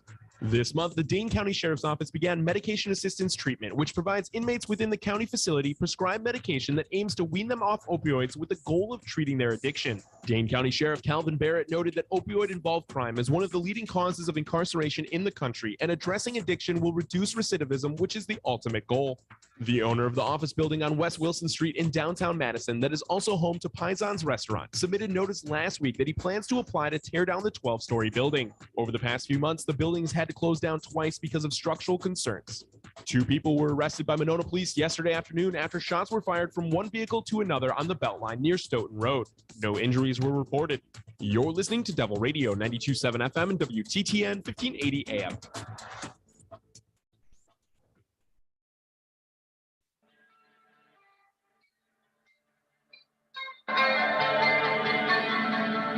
The Devil's Advocates, tackling the issues you're not allowed to talk about at the dinner table. Welcome back to the Devil's Advocates radio show. It is the Wednesday Hump Day edition. I hope you're enjoying it. I hope you are willing to be a part of it. It's always better when you are at 844-967-2789. Want to turn our attention closer to home and the travels and travails of corrupted former Supreme Court Justice Michael Gableman. Well, he's back in the news, folks, and he's been doing a little media. Not around here, although perhaps we should invite him.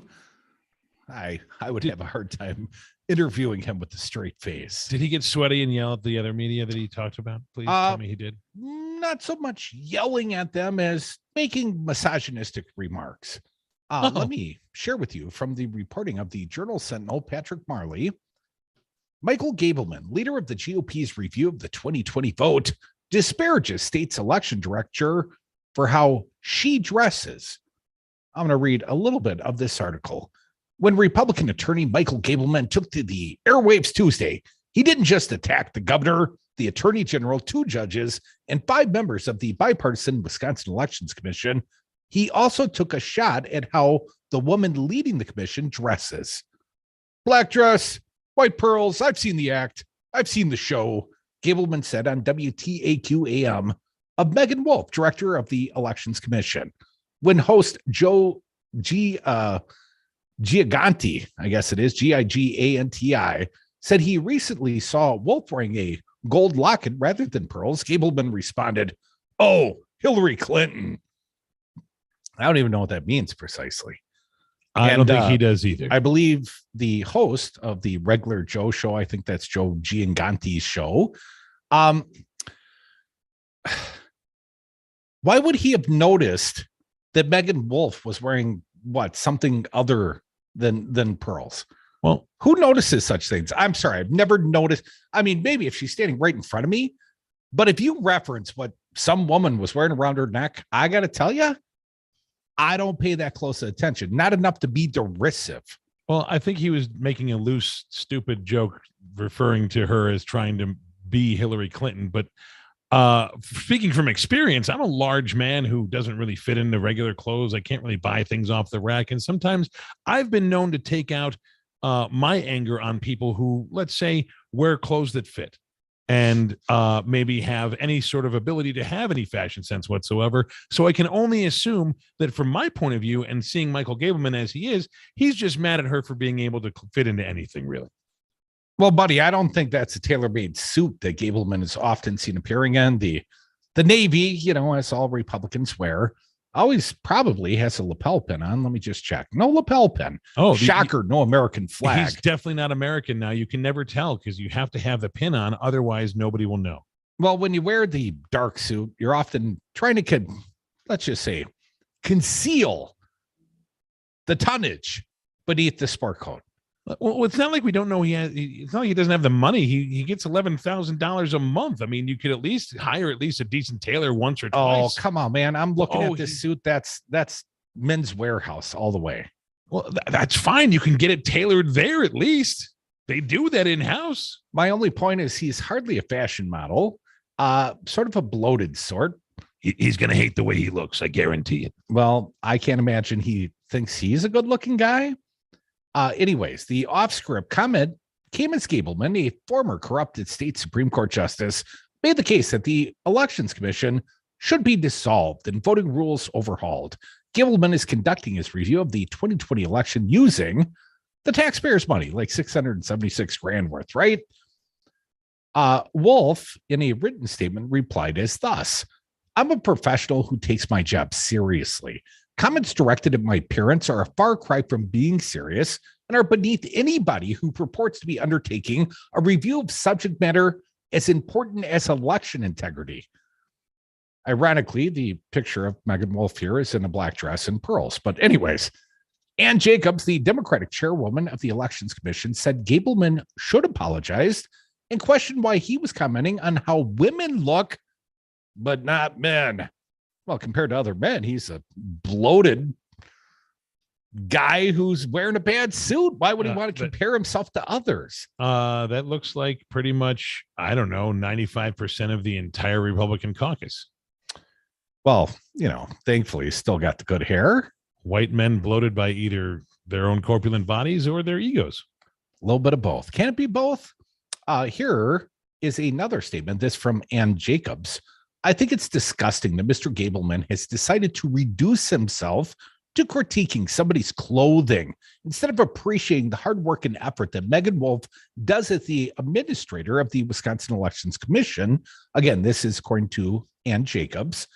She was also criticized, but not for her clothes.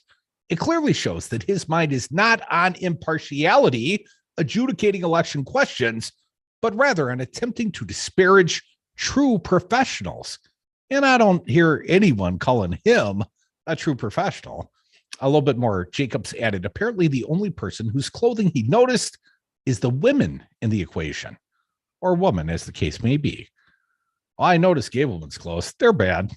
Gableman, through a spokesman, did not respond to questions from the Milwaukee Journal-Sentinel about why he made the remark and whether he believed an apology was in order.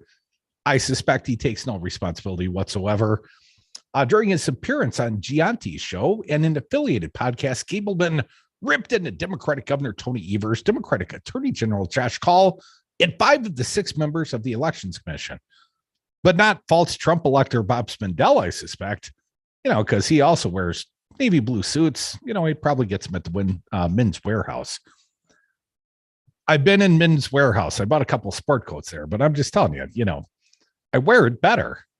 They, like I said, they do the tailoring there. They have it back for you very quickly. They have a decent operation. These guys are around for a reason.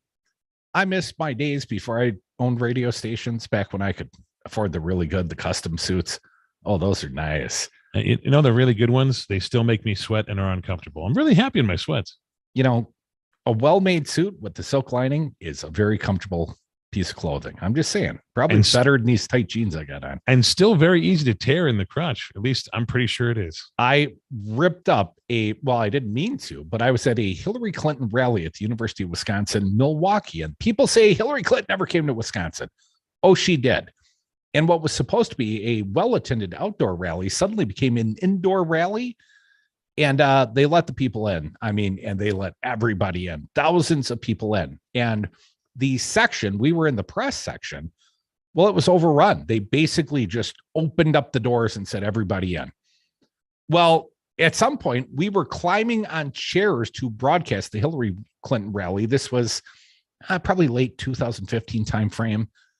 But I destroyed one of my very expensive custom-made Crudy fitting suits, man. I missed that suit. Still got the sport coat, but you can't wear a sport coat without the pants. You look like a Michael Gableman. Yeah, I'm just a walking accident when those things happen. A little bit more from the misogynistic Michael Gableman. He said, speaking for Gableman, quoting him from this coverage, he said, two of the Republicans on the commission, Dean Knudsen and Marge Bostelman, are only nominally Republicans, even though Knudsen has said he wanted Donald Trump to win re-election to the presidency. Assembly Republicans hired Gableman to review the election after recounts, and courts found Joe Biden had beaten Trump in the state. I don't know why I've got to continue reading that and repeating that. Oh, yeah, because Michael Gableman's out there spreading falsities and trying to decertify the election. And we got guys like John Eastman, the attorney, the corrupted criminally crime fraud exemption attorney that represent Donald Trump, but cannot use executive privilege as cover. Well, Eastman came to the state of Wisconsin the last month and is still advocating for overturning the election. How do we know? I played the tape yesterday on the big show. So anyways, Gableman is out there making misogynistic remarks about Megan Wolf. And I've met Megan Wolf. We've had her on the show. I find her to be very intelligent, very smart, very capable, very good at her job. Michael Gableman effectively led this investigation, this super secret special prosecution, by coming out and readily admitting he knows little or nothing about the electoral process in the state of Wisconsin. And every piece of work product that we've seen, his interim report 2, well, it demonstrates he understands absolutely nothing about the electoral process in the state of Wisconsin, or he would realize the absurdity of what he has stated prior. I mean, hell, it's pretty bad when your own attorney, what was his name, James Bopp Jr., when Gableman's attorney spoke to the very same committee that had hired Gableman to do this partisan witch hunt, his own attorney stood up and said, it's impossible. What my client is advocating for cannot happen. It's impossible. Well, that didn't roll back Gableman's willingness to continue with the witch hunt. And the partisanship is smacked through at every step. And the thin-skinned nature, the petty nature of the man. I mean, this man never had judicial temperament. This guy's like Kavanaugh in a really bad suit. Even worse, I don't even think he drinks as much. You know what I mean? Like, well, I have not heard allegations against Gableman that, he loved beer or anything of the sort. But here's something interesting, just out of curiosity. Curiosity killed the cat, but satisfaction brought it back. And I would like to know if anyone in the audience knows, I only had so much time to do my Googling today. Is Gableman married? What does Mrs. Gableman look like? Shame on you. I have no idea. I would think if he is married, that she is a handsome woman, much like himself. Not necessarily. I mean, if she's a Republican as well and he had power, that's pretty much the most attractive thing a Republican man can have is power. And I've seen, look at Donald Trump. He's no prize. He's never been a prize, but apparently he is to some of the more attractive ladies out there. I mean, it helps when you move their entire family over and then, do their green cards and all this other thing to help them out. But I mean, yeah, sure. Donald Trump could legitimately, in his early 40s, he was a handsome guy. Gableman was never a handsome guy. Gableman was never a good looking guy. Gableman was always a bloated POS. As near as I can tell, at least as long as he has served. He was a POS when he ran racist campaign ads to become a Supreme Court justice. He was a overstuffed POS when he decided not to run for re-election because he knew that, he wasn't going to win re-election. His corrupted ass had long since shown its true colors. He was nearly unelectable in the state of Wisconsin. And his pompous, overstuffed in a Men's Warehouse suit ass, I suspect that some of his misogyny comes out of admiration for Megan Wolf, because she's pretty from the inside out, if you know what I'm saying. And he's ugly to the bone. I don't think he knows what that feels like. I think he's just mad that he doesn't have feelings. Is that it? I question if he's not possibly an incel. I mean, look at the man. Look at him. Okay. Do you think he's got willing dance partners, let's just say? Do you think they're lining up? I know you think that powerful Republicans somehow get good-looking women. I'm less convinced in this guy's case. Well, I'm just going to leave it there. I'm sort of an overstuffed liberal guy, and I got a pretty wife. She's still pretty, but I got to think, if Gableman did date, and, who in their right mind would ever take this guy up? Man, woman, whatever. They're not dating Gableman, not willingly, unless it's some compulsory attendance sort of thing, like, hey, you're my subordinate, and you must go to the such and such with me. I mean, I can see him dating that sort of way, in the Republican traditional sort of way. Well, the other things they often do is, get a little inebriated at Republican functions, and then, just assume they're so good looking and so well dressed, so dapper. You just kind of, denting up. And have we ruled out mail order bride for Gableman? I am unable to find any record whatsoever, and I only looked for a few minutes, that the man has ever had sex. As near as I can tell, he's an overbloated Men's Warehouse suit wearing incel, probably a cuck. Come back, more devil's advocates. That's what I think of you, corrupted former Supreme Court justice and overstuffed, oversized model in a men's suit, Michael Gableman.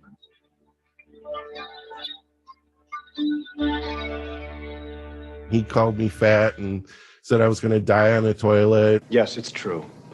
This man has no dick. America, your children have an amazing superpower. They can help save lives by not having play dates. That's right.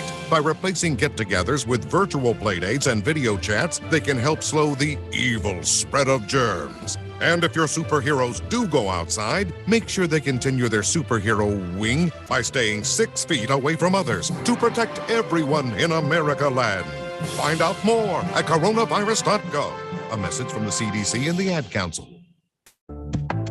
Spruce up your home with soy candles from Wisco Home Goods. I'm Don, one of the owners of this family-owned Midwestern business in Madison, Wisconsin. Our candles are 100% sustainable and come in a variety of unique blends and scents. Did you know our candle jars are also double old-fashioned glasses? That's right, buy a candle and you get a free cocktail glass. Check out our blog at wiscohomegoods.com/blog for more information. That's wiscohomegoods.com/blog. Welcome to the Devil's Advocates. The Republican Party on a national level. How many years did they investigate Hillary and Bill? They're still going to that. They're still looking for emails, right? But they don't look in the Trump septic tank for half the top secret classified documents that he was flushing during his term. When one party doesn't care about governing, just don't allow anything to happen when the Democrats are in charge. And then they think the American people are going to get boonswoggled and vote Republican again. Follow the Devil's Advocates on Facebook and Twitter. Hi, folks. This is Kirk Bankstad at the Minocqua Brewing Company, and I am proud to introduce you to Choice, our new pink grapefruit flavored hard seltzer. Choice was made in collaboration with Planned Parenthood of Wisconsin, and 5% of the proceeds from every can goes to support them and their fight for reproductive freedom. Choice hard seltzer tastes great and comes in at only 105 calories per can. Go to our website, MinocquaBrewingCompany.com, to find where you can buy Choice hard seltzer.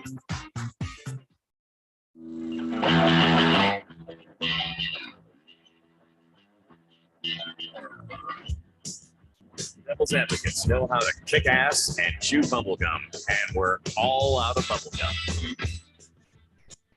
Welcome back to the Devil's Advocates Radio Show, the Hump Day edition. Fancy Brian, there's been a little controversy at my kid's high school. Made the national news, apparently. The Daily Caller. So, it's got to be something anti-LGBTQ. And sure enough, it is. There's something called Fine Arts Week at Middleton High School where my boys attend. And my senior son, actually decided this year he was going to perform. He has a wonderful talent. He remembers all dates. And in fact, is truly amazing. He can tell you, like, if you told him what your birthday is, he'd tell you what day of the week you were born in, however many years ago that is. He's a pretty incredible kid. So my kid, through his own volition, mom and dad didn't encourage this, he demonstrated the skills that perhaps will win him a million beers in his lifetime, that he has sort of a photographic memory of the calendar. And we were quite proud, he's not a kid that gets up and does a lot of public speaking. It's a big school, and he got up on the stage and he did his thing. Well, so did a teacher in this Fine Arts Week. People get to get up and give little performances. It's kind of like a school-wide talent show. And a teacher also gave a performance. And the performance given by this teacher was singing a Lady Gaga song in drag. And oh man, did that just set the right off.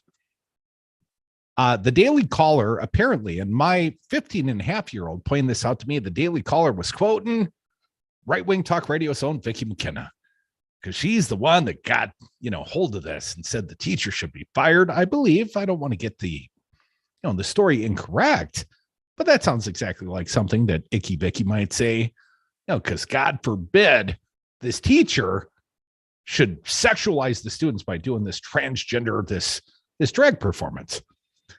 So anyways, now I got to deal with the emails home to the parents. I'm going to read what was sent to me about 3:00 today as we were going on the air. Dear Cardinal families, well, that includes ours. I want to directly address what happened during the staff performances at the end of our Fine Arts Week last Friday. This week was full of outstanding performances, especially that young group boy. I might have added that part. By our uniquely talented students and staff. One staff performance has created controversy and media attention.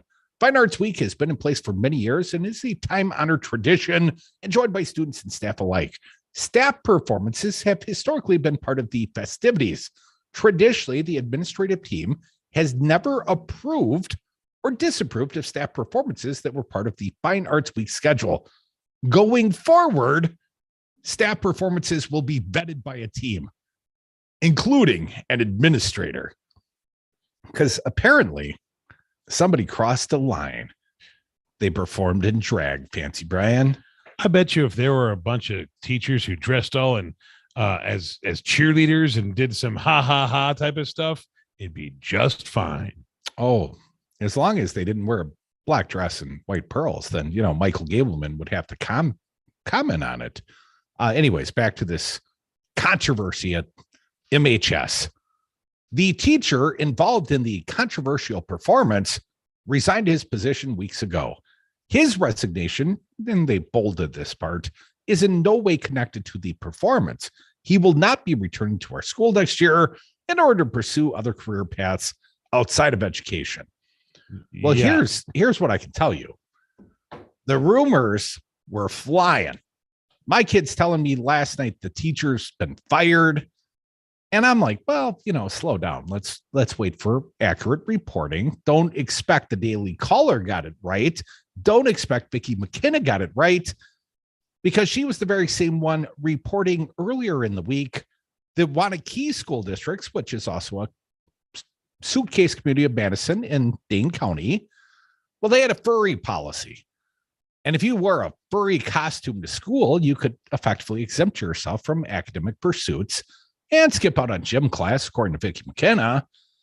And, it even fell upon the Associated Press to do a fact check and say, no, you're full of it, Vicki, once again. But the fact that Vicki would jump upon this controversy, because this plays into the right's hands, right? I mean, the newest one and their targets, Mickey Mouse. And we talked about Ron DeSantis, the Republican governor of Florida. He is using the corporate attitude of Disney to what? What's he doing? He basically says Mickey Mouse is too woke. And he's attacking the corporation, although I would point out they are tremendous, really big donors to Republican causes in Florida.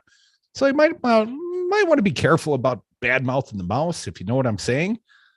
Also, there's the whole thing with 70,000 Disney employees and the fact that he only won election by about 32,000 votes.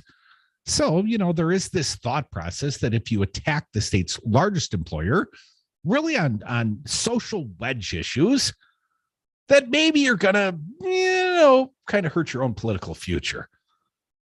But these Republicans, anything that seems strange to them, these transgenders, these drag queens, right? And they're all trying to sexualize your kid.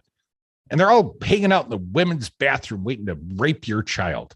To hear the stories told. It's all centered around genitals and bathrooms for them. That's all I know.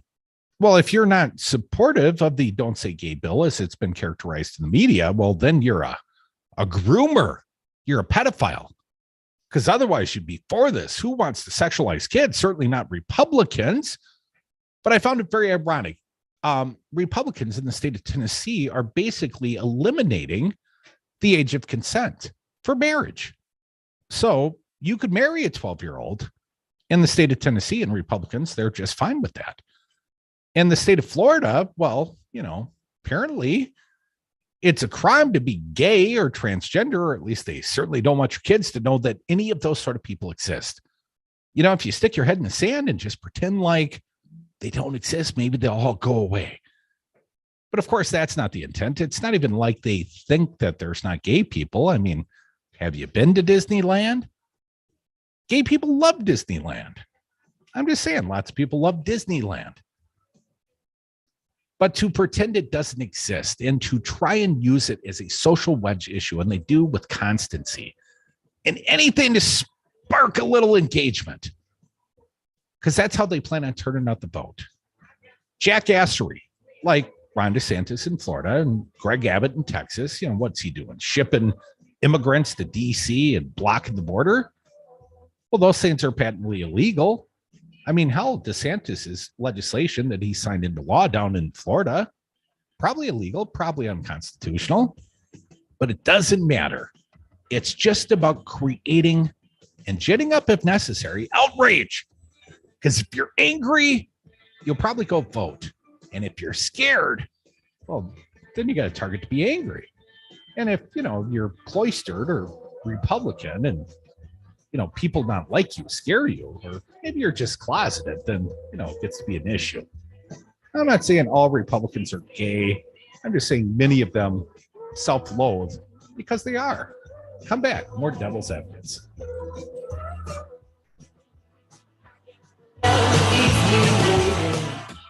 He is a special talent and a special person. I'm not an expert on the facts yet. I'm getting there. He's got a certain talent for this. Hi, it's Rudy Giuliani, and I'm on Cameo. When we built the Devil Radio World Headquarters in Madison, it was filthy with construction dust, a real mess. I called Magnific Cleaning Services and they made it shine. A few days later, we moved in and created a whole new mess. Magnific Cleaning Services made it shine again. Now Magnific Cleaning Services is the only cleaners I trust with the keys to my company. They clean Devil Radio affordably and with great attention to detail. Find them online at magnificservice.com for a free estimate. Tell them Devil Radio sent you. Listen to Devil Radio 92.7 and WTTN 1580 AM, Madison's home for progressive news talk radio. Tune in for the political party that is the Devil's Advocates Radio Show every day from 3 to 6 p.m. Join Native Roots Radio from 6 to 7 p.m. for updates about Native news, culture, and activism. The 7 o'clock hour is for local programming, including the Paul Revere Show on Mondays, Busted Pencils on Tuesdays, and the Up North Podcast on Wednesdays. You are listening to WTTN 1580 AM Columbus, W224 EG Madison, always streaming on the Devil Radio app. AP News, I'm Tim McGuire. The man accused of shooting 10 people inside a subway car at a Brooklyn station has been arrested. A day after the shooting, Mayor Eric Adams declared, We got him. Him is Frank James. Chief of Detectives James Essig says he was taken into custody in Manhattan based on a tip. NYPD patrol officers from the 9th Precinct responded to St. Mark's and First Avenue, where they apprehended him without incident. In recent months, James railed in online videos about racism, mental health, and violence. Brooklyn U.S. Attorney Breon Peace pointed out one federal charge against James, which prohibits terrorist and other violent attacks against mass transportation systems. Peace says there are no signs James was tied to any terror organization. The motive for the attack remains unclear. I'm Ed Donahue. 2 law enforcement officials say James called the department's tip line saying he was inside a McDonald's in Manhattan. White House Press Secretary Jen Psaki says President Biden was correct in calling the Russian war on Ukraine genocide. He promised the American people he would shoot from the shoulder, is his phrase that he often uses, and tell it to them straight. And his comments yesterday, not once, but twice, and on war crimes are an exact reflection of that. The president is sending additional military aid to Ukraine. Pentagon spokesman John Kirby. Valued at up to an additional $800 million. Tailored to meet urgent Ukrainian needs for today's fight as Russian forces shift the focus of their ruthless aggression now to eastern Ukraine. Included in the new hardware, helicopters, artillery systems, and armored personnel carriers. Videos released today by the Grand Rapids, Michigan Police Department show an officer struggling with a black man over a taser before fatally shooting Patrick Leoya in the back of the head while he was face down on the ground. This is AP News.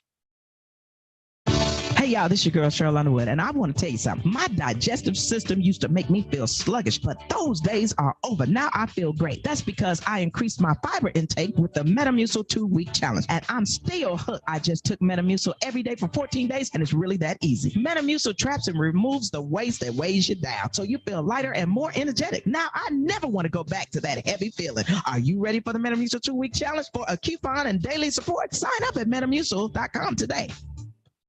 Carrie, can you make sure it is cleaned up? Restaurant Week has Sanjay's tables jam-packed. Can somebody please refill the... He needs more servers to keep these new customers coming back. Let's keep these tables turning as fast as possible, okay? Gonna need to hustle. Indeed can help him hire great people fast. I need Indeed.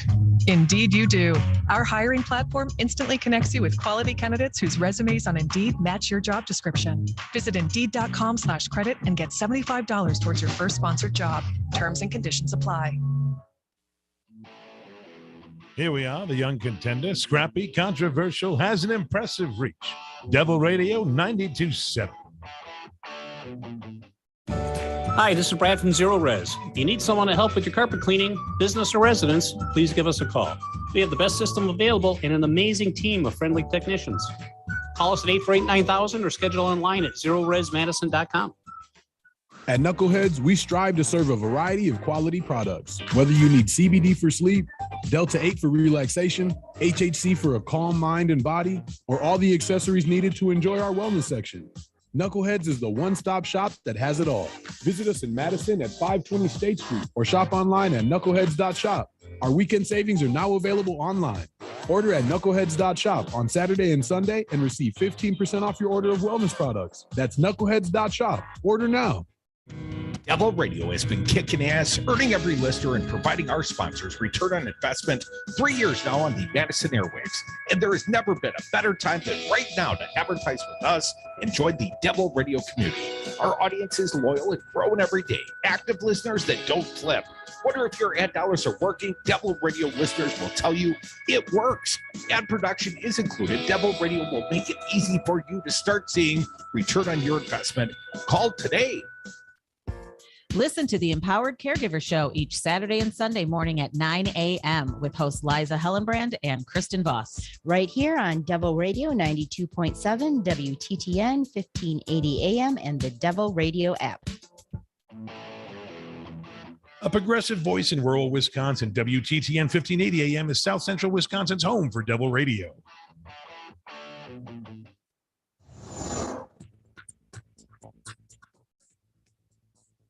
For Devil Radio 92.7 FM and WTTN 1580 AM, I'm Luke Mathers with your headlines. On Tuesday, a Waukesha County judge ruled that the Wisconsin Department of Natural Resources does not have the ability to regulate PFAS or forever chemicals through the state's spills law. The decision is likely to be appealed, but effectively guts one of the Wisconsin DNR's key abilities to hold polluters accountable in the state. The Waukesha County judge sided with the state's largest business lobby in the decision, making it less likely for businesses to be held accountable for pollutants, and more likely Wisconsinites will have to pick up the cost of cleaning up PFAS contamination zones. Scattered thunderstorms throughout the morning with a warm start to the day, but considerable cooling as the day goes on. 80% chance for rain and a high of 65 degrees early today. Rain expected to continue into the evening with cloudy skies and an overnight low of 31 degrees. You're listening to Devil Radio 92.7 FM and WTTN 1580 AM.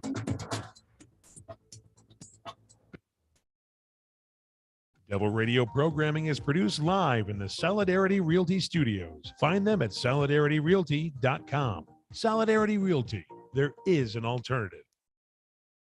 Warning, you are about to listen to the greatest radio show ever. And due to contractual obligations and to shield our airwaves and corporate licensees from any semblance of liability, responsibility, and gullibility, we must tell you the views represented on this show are not necessarily those of this station or its management. This radio show contains differing points of view on current political topics, and due to the nature of its contents, it should be heard by everyone. Thank you for listening. 3, 2, 1. Now live from the Devil Radio Studios in Madison, Wisconsin, where the political party is just beginning. Welcome to the Devil's Advocate Show. Friends proving it's never personal, only politics. Please allow me to introduce myself. Here is your host, Mike Crute. Welcome back to the Devil's Advocates Radio Show, rolling into the happy hour, the Wednesday Hump Day edition. And Dominic, as you join me on the air, you trash talk me. You draw distinction. You split the infinitive. You say that I said that Wisconsin corrupted Supreme Court Justice, man overstuffed into a Men's Warehouse suit. Oh, he looks like a big sausage, doesn't he? He's a corpulent guy. But I said he's both an incel and a cuck. And you please draw the distinction. You say I'm incorrect in these characterizations. In definition, an incel, an involuntary celibate, to my understanding, a person who cannot find a person to have sex with. So they have no partner. Now, a cuck is a person whose partner has sex in front of them with other people or just sex with other people. So the implied partner relationship of a cuck goes against the entire incel community thought process. And you're telling me it can't be both? You can't be a pimp and a prostitute too, man. No, you can't be both. That's my understanding, but I'm not either. So, who am I to say? I tried to do some research, and the reason we bring up Gableman's marital status and his overstuffed sausage-like appearance. Well, because he has no problem ripping on how other women dress. Really? This is the road we're going down, Gableman? You want to fight that battle, you fat ass? Are you kidding me? And I got to tell you, Crudy, I did a little Googling. Is the guy even married? I can't find any evidence. I Googled Michael Gableman's wife, and I've also looked for the images. Right. The only woman that I can find in any of the photos, well, threefold. There is Supreme Court Justice Rebecca Dallett. That ain't his wife. There is Megan Wolf, who he talked trash about. And, I've seen the sword. Whatever he said, this derisive language about her appearance, the professional leader, the administrator of the Wisconsin Elections Commission. And Rebecca Clayfish, who's married to Joel. And who's slightly better looking than Gableman, although it's a matter of degree, if you know what I'm saying. It's just terrible. And back to this distinction yes, between cucks and incels. And you were insulting Gableman, calling him both of those things. I think it's a difference without distinction. It's a very specific distinction. A distinction one has a partner, the other one does not. I can find no evidence. And actually, one of the fine crack researchers that listens to the show, they went to Wisconsin CCAP and said, well, never been divorced. Come on, you don't think Gableman would have wiped his own CCAP? I mean, is there anything on Gableman? Well, Schimmel wiped his own. Well, we'll have to ask Jeff. I didn't actually do the CCAP, and I just was the recipient of no divorce decree on no the divorces. CCAP. All right. So he didn't lose a wife or, divorce a wife. And most Republicans that, that have been married have been divorced. Just ask Robin Voss. Newt Gingrich, Donald Trump. I mean, I could name more, right? There's a little track record. I'm not just making lots of people get divorced. I'm divorced. What are you going to do? Yeah, but you're only divorced once. I mean, these guys, Newt's on 4, Trump's on 3, Voss is on 4. I mean, most of these guys, once they start, they don't stop. They're not a slut. They just love love.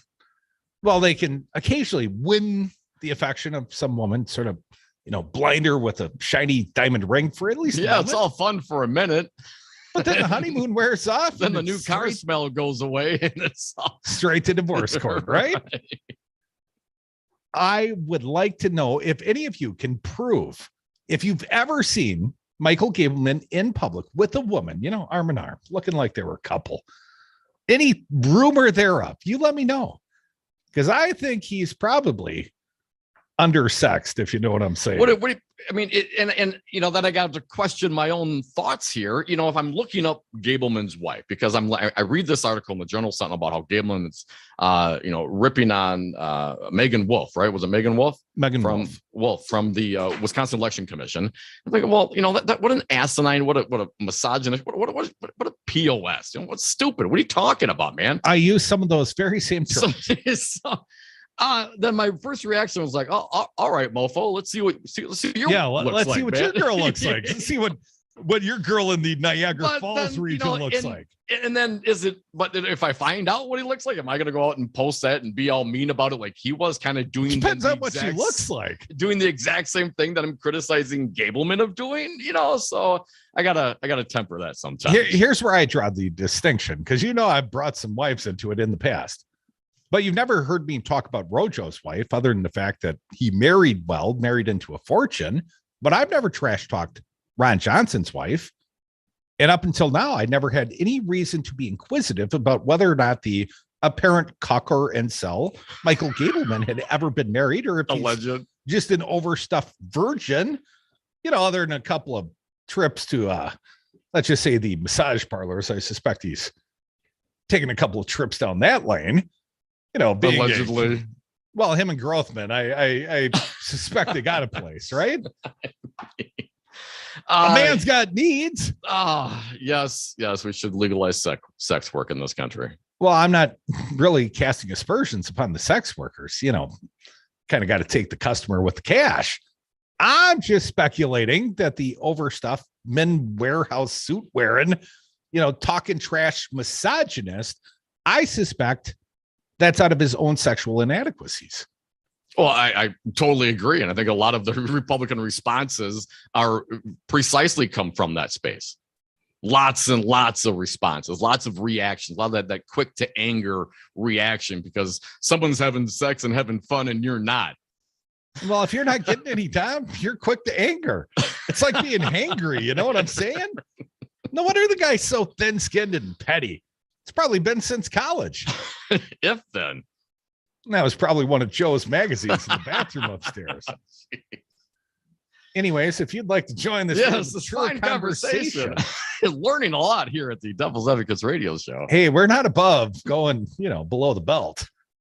If only Gableman had something below the belt. 844. He's got a belt. He just wears it up around his chest. 967. Well, that's to hide that last roll.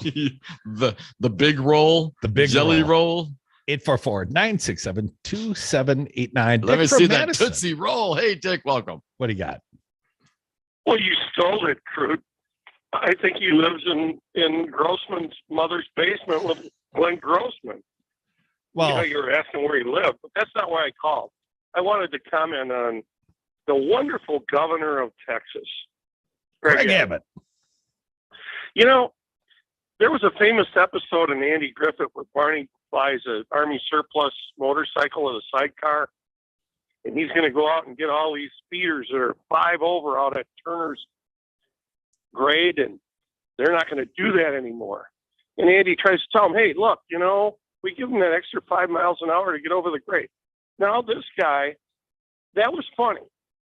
But this guy with this clown show that he's putting on at the border,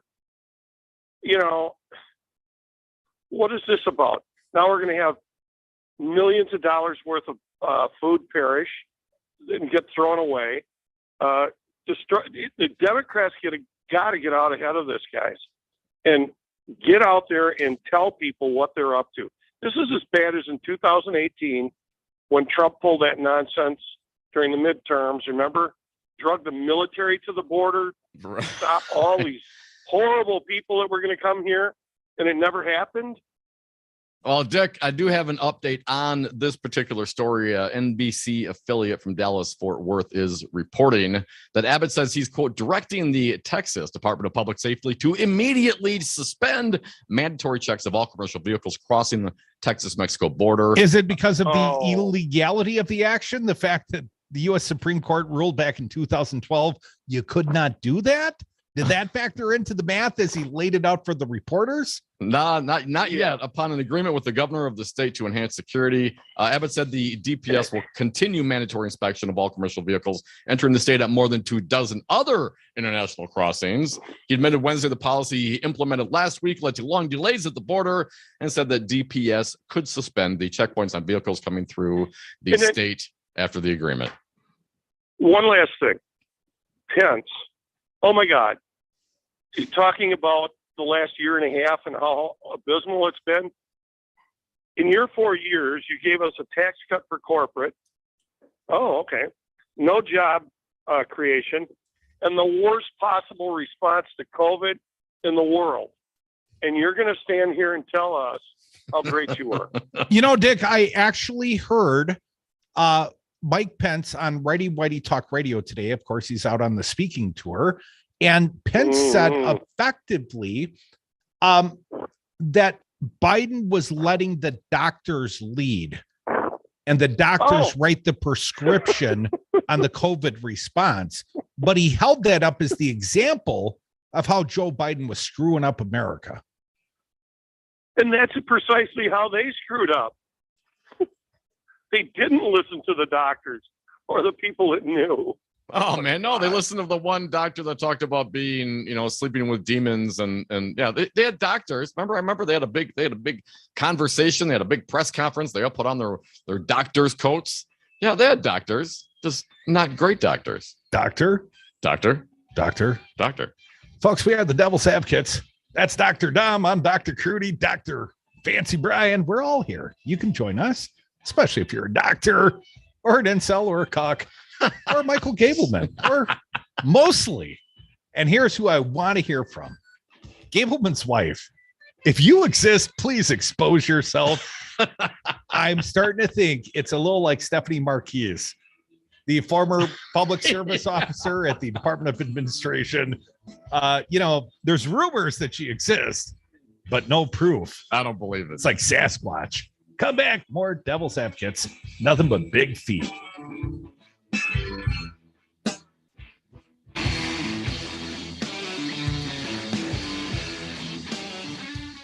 Is your wife a goer? Hey, know what I mean? Nudge, know what I mean? Say no more. Shame on you. Hey, Ma, can we get some meatloaf? Now I feel bad that I have to go, but I'm supposed to be in Fond du Lac. And that's when the whores come in. Doctor.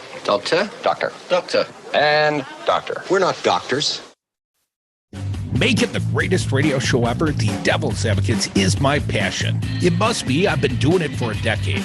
Running two Wisconsin radio stations, providing the only platforms of truth and resistance against fascism in a critical swing stage. That's a vital mission and a tremendous responsibility. And it all costs money. So support the mission and the show. Join and give at patreon.com at the Devil's Advocates Radio. Help me change hearts and minds and just maybe save democracy. President Trump lost the election. Joe Biden won the election. Collectively, Republicans got 1.661 million votes, 51,000 more votes than Trump got. He exhausted his cases. He exhausted the court challenges. All the Republicans voted for Trump the way they voted for the assembly candidates. He would have won. It was not rigged. It was not stolen. Donald Trump lost the election. Joe Biden won the election. It's really clear. This message was paid for by the People for People Corporation. Donate online at p4ppc.org. The radio show your mother warned you about.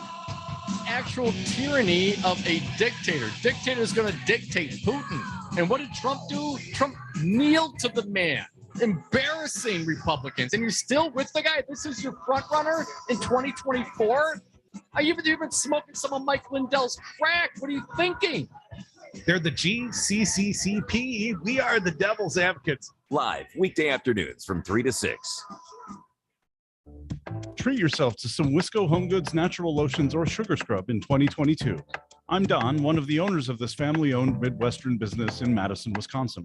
Our natural hand soaps, lotions, and sugar scrubs offer you the luxury you deserve. Wisco Home Goods self-care products come in a variety of scents you're sure to love. So go on, add a little pampering to your daily routine. Order at wiscohomegoods.com. Natural, healthy, nourishing self-care and more at wiscohomegoods.com.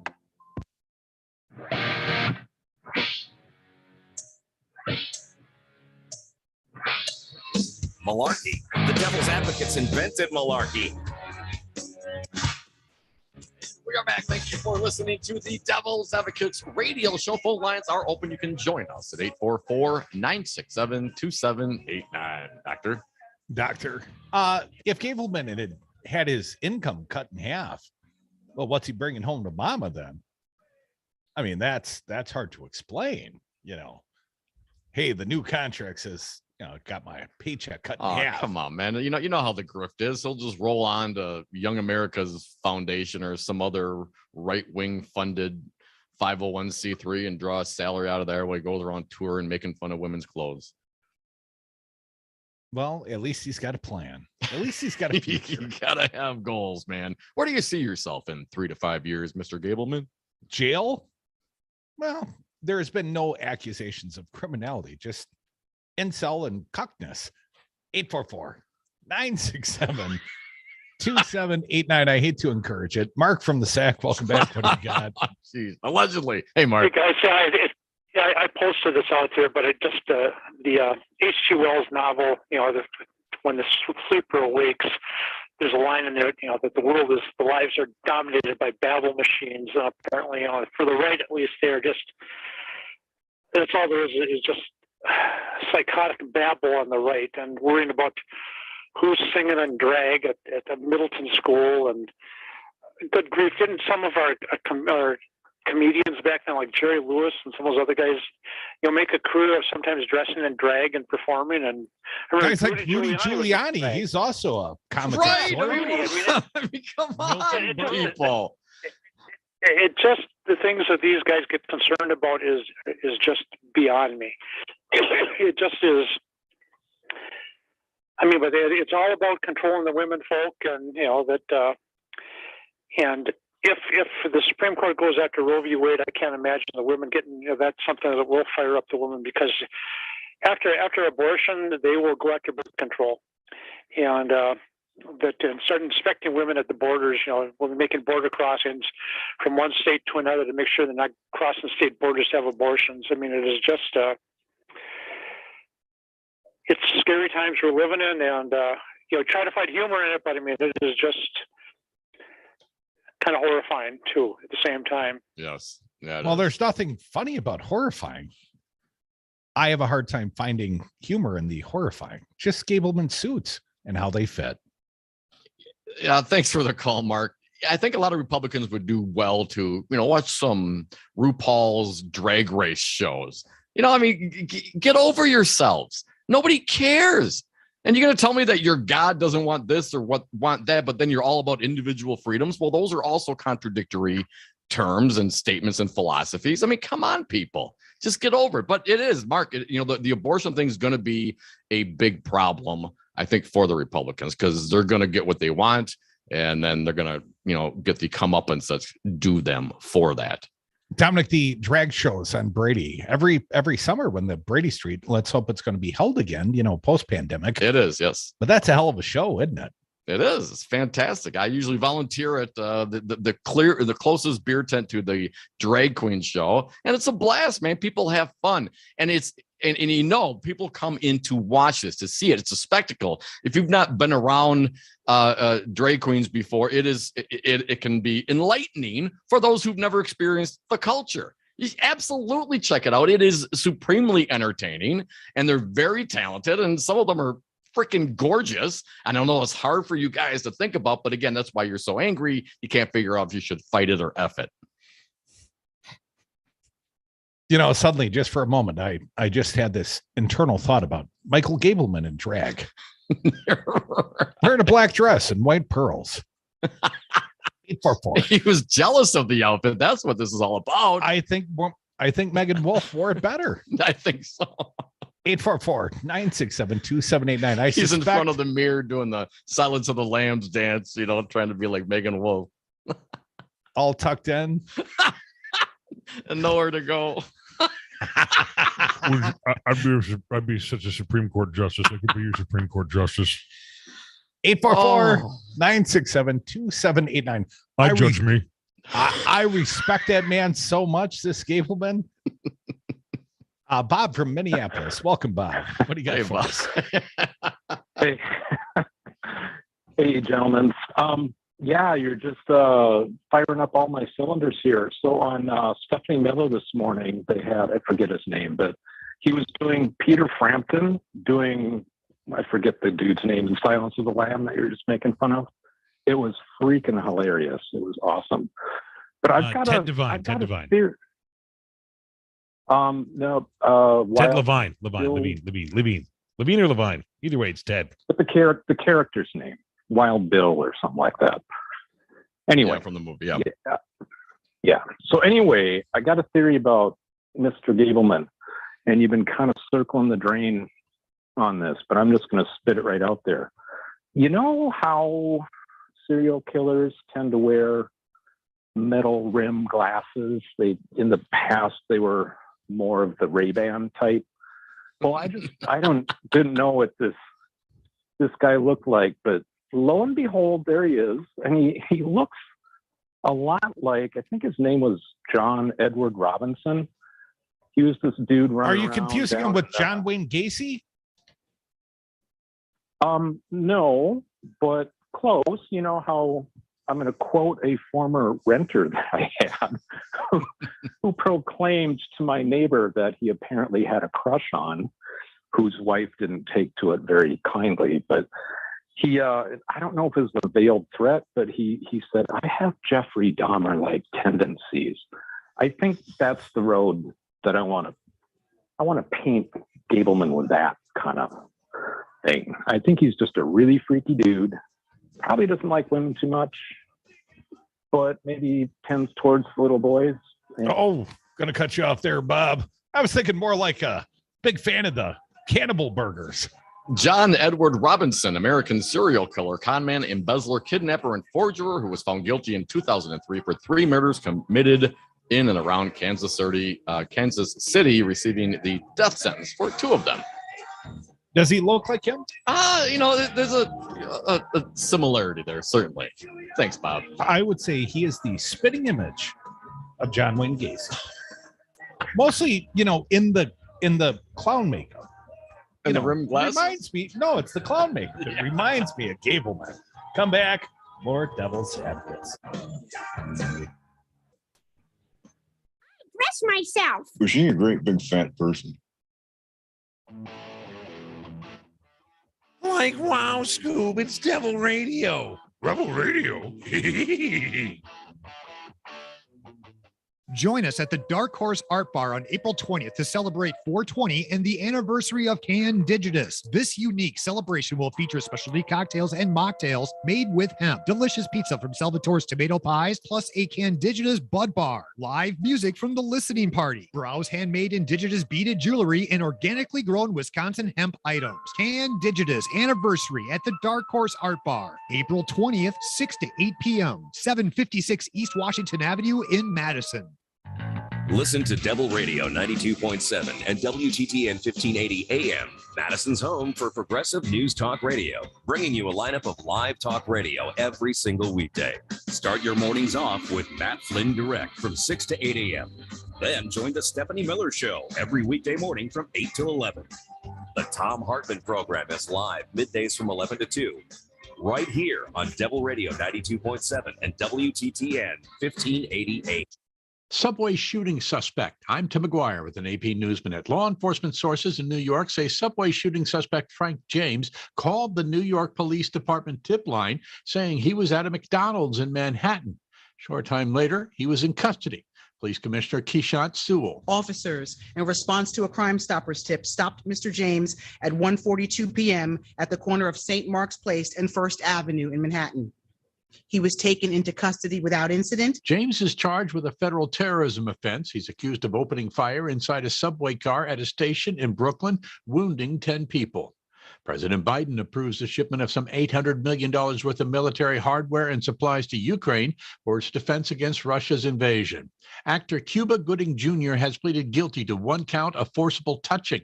The Oscar winner was accused of violating 3 different women at various Manhattan night spots in 2018 and 2019. I'm Tim McGuire.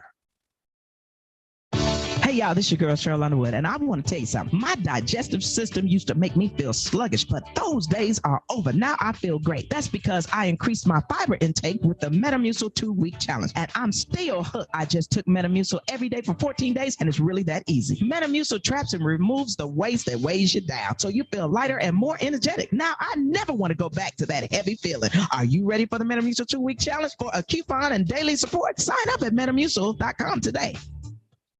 Carrie, can you make sure Ada's cleaned up? Restaurant Week has Sanjay's tables jam-packed. Somebody please refill the... He needs more servers to keep these new customers coming back. Let's keep these tables turning as fast as possible, okay? Gonna need to hustle. Indeed can help him hire great people fast. I need Indeed. Indeed you do. Our hiring platform instantly connects you with quality candidates whose resumes on Indeed match your job description. Visit Indeed.com/credit and get $75 towards your first sponsored job. Terms and conditions apply. From Up North News, I'm Pat Kreitlow in Chippewa Falls. Here's some news and commentary from our newsletter and in our social media posts. Look, nobody's ever accused Michael Gableman of being too charming. He's been boisterous, boorish, his investigation buffoonish, but leave it to the self-described special counsel investigating the 2020 election to sink even lower. During a chuckle fest on a right-wing radio station in Green Bay Tuesday, the former state Supreme Court justice saw fit to criticize the clothing and jewelry of Megan Wolfe, State Elections Commission administrator. Didn't do that for any of his male critics, of course. More to the point, Gableman again spread conspiracy theories and lies about how elections are run in the state. Coincidentally, the state Supreme Court on Wednesday heard arguments in a case that could determine the future of elections, helping elderly voters using drop boxes and so on. Details in our newsletter. Sign up for Unabashedly Wisconsin News at upnorthnewswi.com.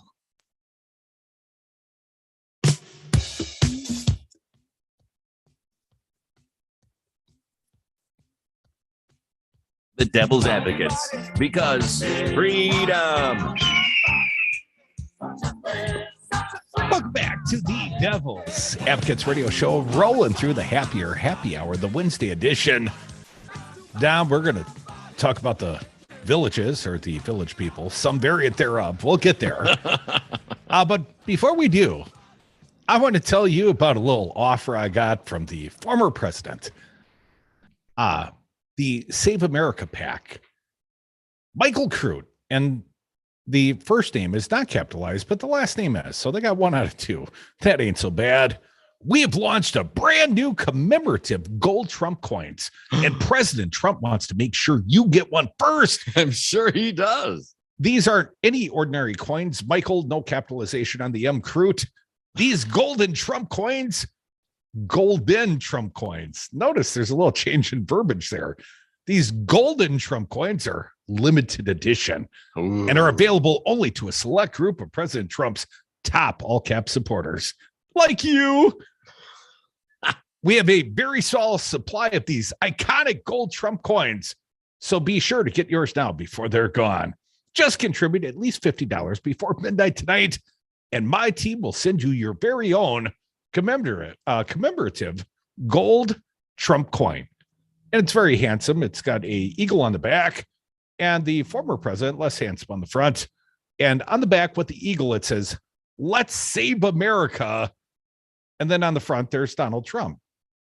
And I would point out, they've made a lot of references to the gold and the golden nature of the coins, and they kind of look brassy to me, Don. It almost looks like it could be a little bit something of a grip iron pyrite here, fool's gold, if you will. Wait, there's a warning. Maybe they're giving me the truth. These are not like other coins because they're worthless. Well, I think the warning's got to be about the fact that these aren't actual gold or legal tender, right? Something of the sort. Well, one would assume. Because all the implications up until now are gold. Gold. We need to warn you, Michael, no capitalization fruit. We only produced a limited number of commemorative gold Trump coins. And once we run out, we will not get any more. So please contribute $50 or more immediately to claim your commemorative gold Trump coin. Thank you, Team Trump. P.S. As always, everything is made in America. I didn't think the MAGA hats were. Or the ties. So That's gold, Jerry. Gold. I'm not at all convinced that they're actual gold coins now. I am feeling like I could be grifted if I actually sent a contribution of $50 or more, and I would be greatly disappointed. And that's assuming they didn't do the AT&T to my account and take out 3, 4, 5 right. payments, right?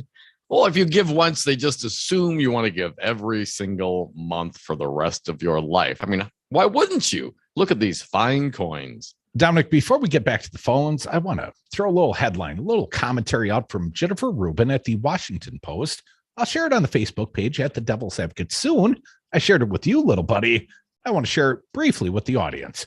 After appealing to con men, the GOP now complains about the hucksters. Be careful what you wish for, Jennifer folks. Rubin, please tell more. Yes. Senate Minority Leader Mitch McConnell warned Republicans on Tuesday that they have not wrapped up the midterm battle to reclaim the Senate majority. There are places that are competitive in the general election, he said in an event in Kentucky. So you can't nominate somebody who's just sort of unacceptable to a broader group of people and win. We've had that experience in 2010 and 12. Back to Rubin's writing. Which flaky candy might he have in mind? There's so many. Perhaps he's thinking of Dr. Oz, the TV doctor infamous for hawking substances of little or no proven medical efficacy, who is arguably the favorite in the Republican primary for the Pennsylvania Senate seat. Or Dom, perhaps he's thinking Eric Greitens, the Republican candidate for Missouri Senate, who was forced to resign as governor of the state in 2018 over allegations of campaign finance impropriety. Oh, yeah, and sexual misconduct. He tied a woman up in his basement and had forcible sex with her and took photographs. A little bit more. Greitens remained snared in a web of scandal arising out of a custody battle with his former wife, who alleges, as the Missouri Independent reports, that he knocked her to the ground and took her phone and keys in an April 2018 incident, loosened a tooth when he struck one of their children in 2019, and used psychological control techniques, including threatening suicide to keep her silent. Greitens denies these allegations. Sounds very stable. Dom, let me throw one more allegation out there. Who are the hucksters they reference? Or perhaps McConnell might have been referring to Herschel Walker. Talked about him the other day, faking it, but not very good at faking his competence. Herschel Walker, the Republican running in the Georgia Senate seat, whom McConnell himself has endorsed. Now, Walker is admitted to being verbally abusive towards his ex-wife. Meanwhile, the Daily Beast reports the Republican Senate hopeful and longtime friend of Donald Trump has, for whatever reason, chosen to dramatically inflate his business record. Kind of sounds like you in that regard, Dub. I'm never mind. I'll set aside all joking for a moment. In doing so, Walker has established a parallel record of demonstrably false claims, many of which appear to bear no resemblance to reality whatsoever. Well, that's why he fits right in with the Republicans. A little bit more from Rubin. The Daily Beast investigation found that at least one of the businesses Walker had claimed credit for, well, it doesn't exist. I mean, come on, people. Little footnote here, McConnell is yet to pull his endorsement. Crudy, I'll jump in here briefly again from Ruben. Gosh, is it just bad luck that the GOP keeps finding such candidates? Or is there something more fundamental about the party that attracts liars, hucksters, accused abusers, and shameless conmen? Surely McConnell cannot be surprised that the party of defeated former President Donald Trump attracts so many disreputable characters that they might impair McConnell's dream of reclaiming his title of majority leader. This is, after all, the party that stood by Trump, despite the Access America Hollywood tape, that nominated Roy Moore for Alabama's Senate seat, despite claims from multiple women he pursued them romantically as teenagers or committed sexual assault, which Moore has denied. Come on, man, he was banned from the mall. And who gets banned from the mall in the 80s? And that continues to embrace Rep. Matt Gaetz, despite accusations of sex trafficking, for which Gaetz claims innocence. Clearly, the GOP cannot claim high standards when it comes to allegations of sexual misconduct. And given that McConnell never raised concerns about Trump's financial corruption, foreign emoluments, steering businesses to his DC hotel while in office, letting his children serve in the White House while continuing to make money privately, can he blame Georgia Republicans if they're blind to the business-related liabilities Walker might have in a general election? Ironically and sadly, the Republican Party used to be concerned with personal rectitude and public virtue. They've long given up the notion that ethical conduct, honesty, empathy, or self-discipline have anything to do with politics. McConnell's baffled reaction this week when Axios' Jonathan Swan asked him about his moral red lines reveals that holding and expanding power is all that matters in the modern GOP. For McConnell to sound the alarm about sleazy candidates now is rich. He, along with Trump and the rest of the mega crowd, have been telling voters in word and deed that morality is for suckers. They can hardly blame Republican voters who have imbibed their low standards for being open to candidates who might lose in general elections. Jennifer Rubin, kicking ass and taking names always at the Washington Post. 844-967-2789. We have a habit kicking ass and taking names around here, starting with Wisco Pauls. Welcome, Paul. What do you got for us? Hey, Paul. Easy for me to say.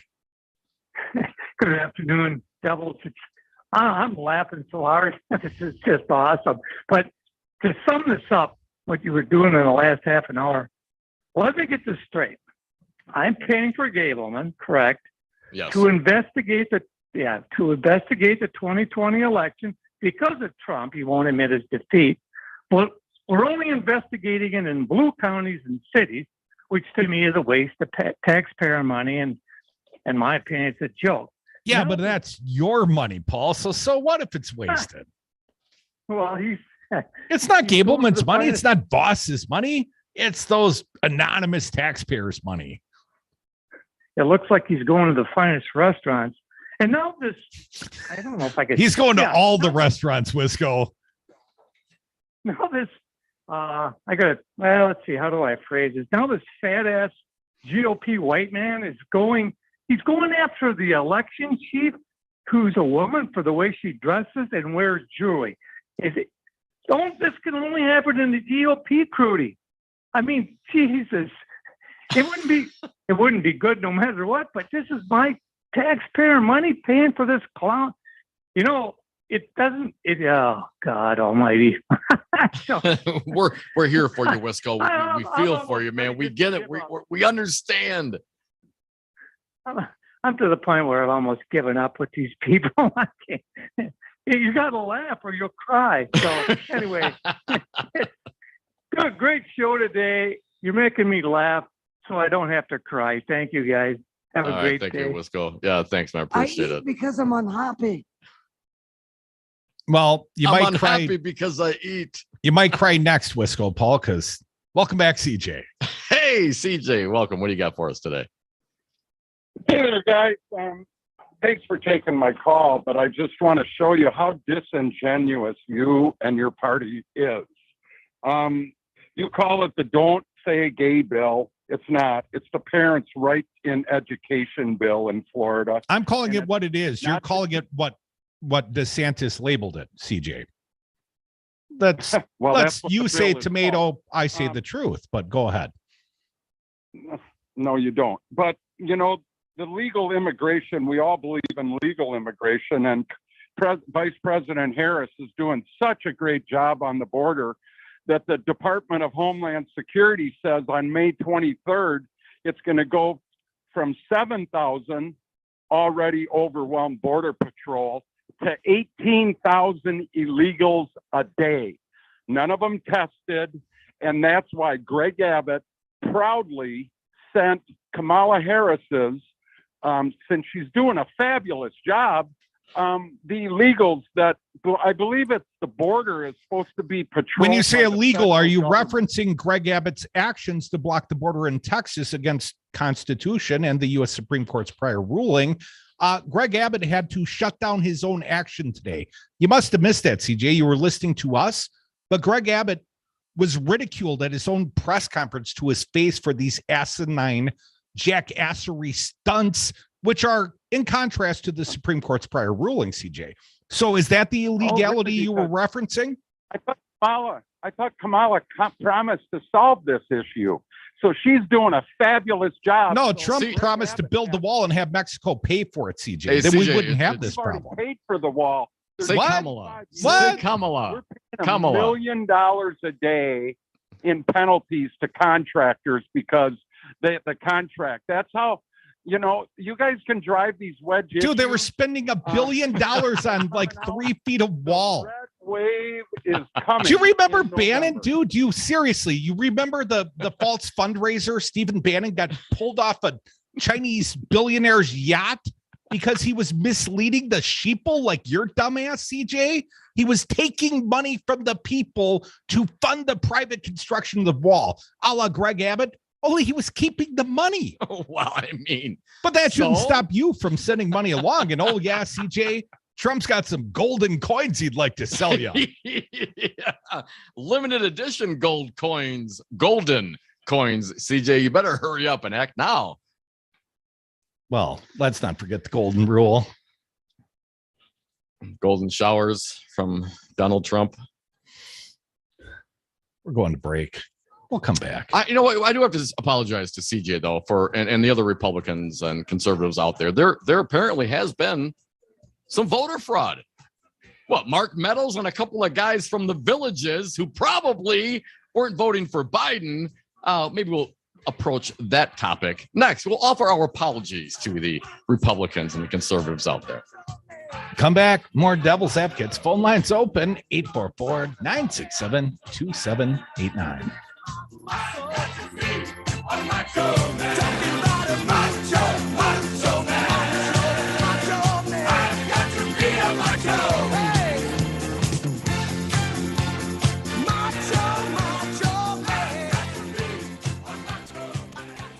I came here for gold, and I'm gonna get it. I eat because I'm unhappy. You weaker.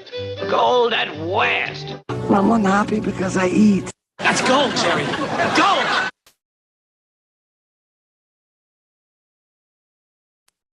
I want to get back to being in my community group. I want to continue having a soccer season. So I can throw parties again. So I can go to her parties. It'd really be nice to dine in instead of getting delivery for a change. So I can feel safe and protected for myself and my students. We each have our own reason for why we're getting vaccinated against COVID-19. What will yours be? Visit getvaccineanswers.org for information on the COVID-19 vaccines. It's up to you. Brought to you by the Ad Council. Spruce up your home with soy candles from Wisco Home Goods. I'm Don, one of the owners of this family-owned Midwestern business in Madison, Wisconsin. Our candles are 100% sustainable and come in a variety of unique blends and scents. Did you know our candle jars are also double old-fashioned glasses? That's right, buy a candle and you get a free cocktail glass. Check out our blog at wiscohomegoods.com/blog for more information. That's wiscohomegoods.com/blog.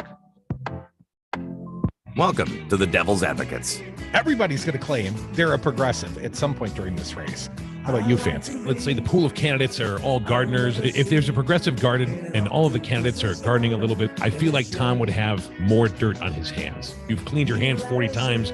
There's still somehow dirt on there in a good way because you've been doing the work. What you're saying is you have dirty thoughts about U.S. Senatorial candidate Tom Nelson. Yes, but in a very progressive way. Follow the Devil's Advocates on Facebook and Twitter. I'm Kirk Bangstad, and I own the Minocqua Brewing Company in deep red northern Wisconsin, and I have a super PAC. We make good trouble by buying billboards, radio ads, and calls to voters in northern Wisconsin. We target federal and state elections, think Ron Johnson and Tom Tiffany, and concentrate on a fair redistricting process. Give a donation now if you're able at the MinocquaBrewingCompany.com super PAC tab. Help us make the politics of the Northwoods as clean as our lakes and streams. That's the MinocquaBrewingCompany.com super PAC tab.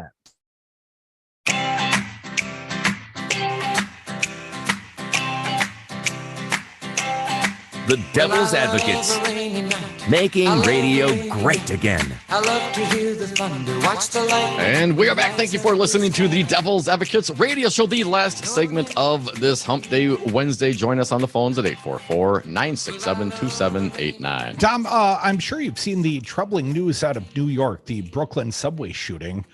Turns out the shooter has a last known address in Milwaukee, and more coming out at this hour. New York City authorities have linked a 62-year-old man, and he has been arrested, who recently lived in Milwaukee, to the subway shooting based in part on evidence the shooter left behind. Frank R. James is his name, identified as the suspect. He was at large Wednesday, but he's been brought into custody now, my understanding. CNN first reported that.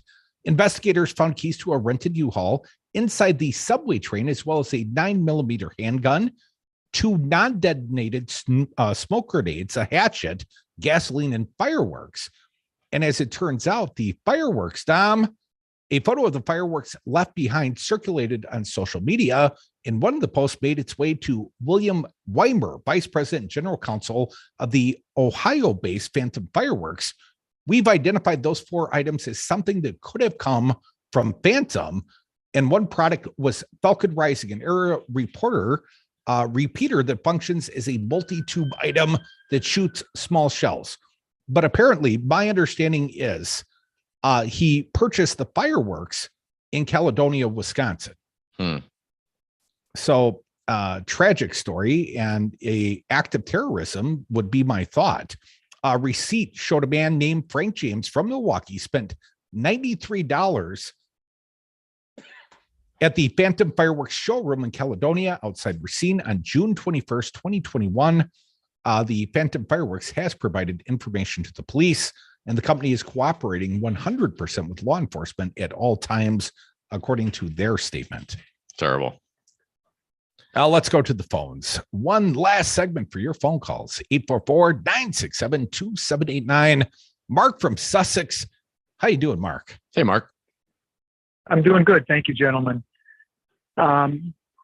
This goes out to CJ. Okay. I would just say, CJ, let's look forward to November, because everything I've heard today just validates that you don't want to talk about any of the actually topics that are important in any the election. Overturning of Roe v. Wade, Mark, is that an important topic? I talked about it at length today. I'll give you one. But calling people names, and he's got an ugly. You mean following the example of the special prosecutor Gableman?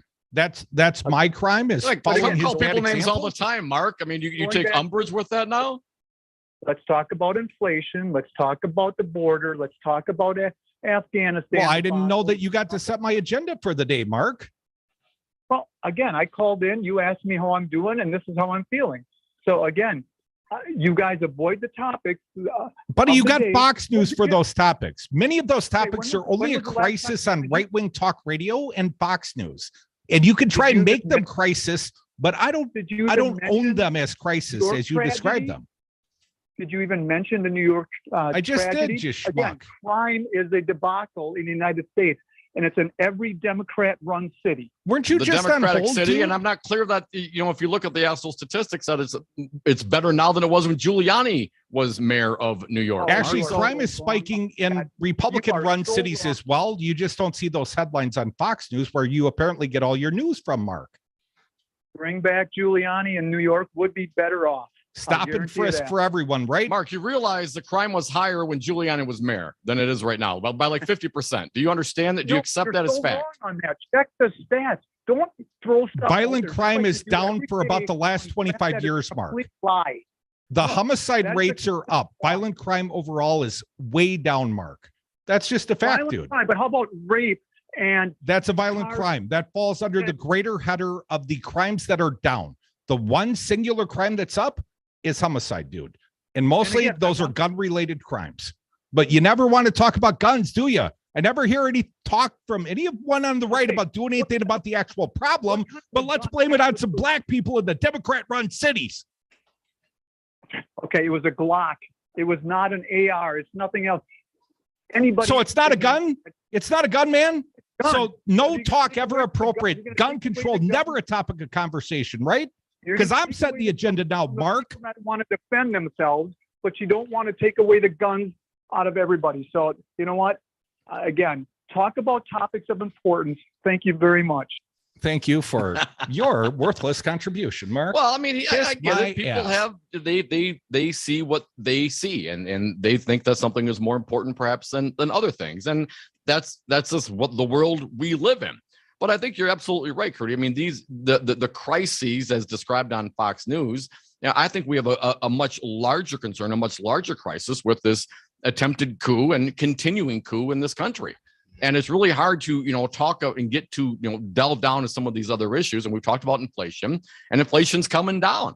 I know it's up right now, 8.5%. That's over year is a lot. Wholesale inflation is much higher than that. And that is problematic. And I think that we could see a recession because of the spiraling inflation. But no one that called today that wanted to defend the right wanted to talk about the policies of Greg Abbott when it came to shutting down the border and increasing the rate of inflation and stymieing the supply line coming out of exactly. But that's Joe Biden's fault. You had demand plummet in certain areas and demand overcompensate in other areas. Krugman had an article about this today. And it's is he on Fox News? Because otherwise, Mark and CJ and some of those guys are not going to see it. And so while oil's down, gas is down 60 cents from a week ago. Of course, it's always funny how the gas stations, the cost of oil, the barrels, they go way down, but it takes a while for the money to go down on the gas tank. For some reason, it's just a little long, but they go up real quick.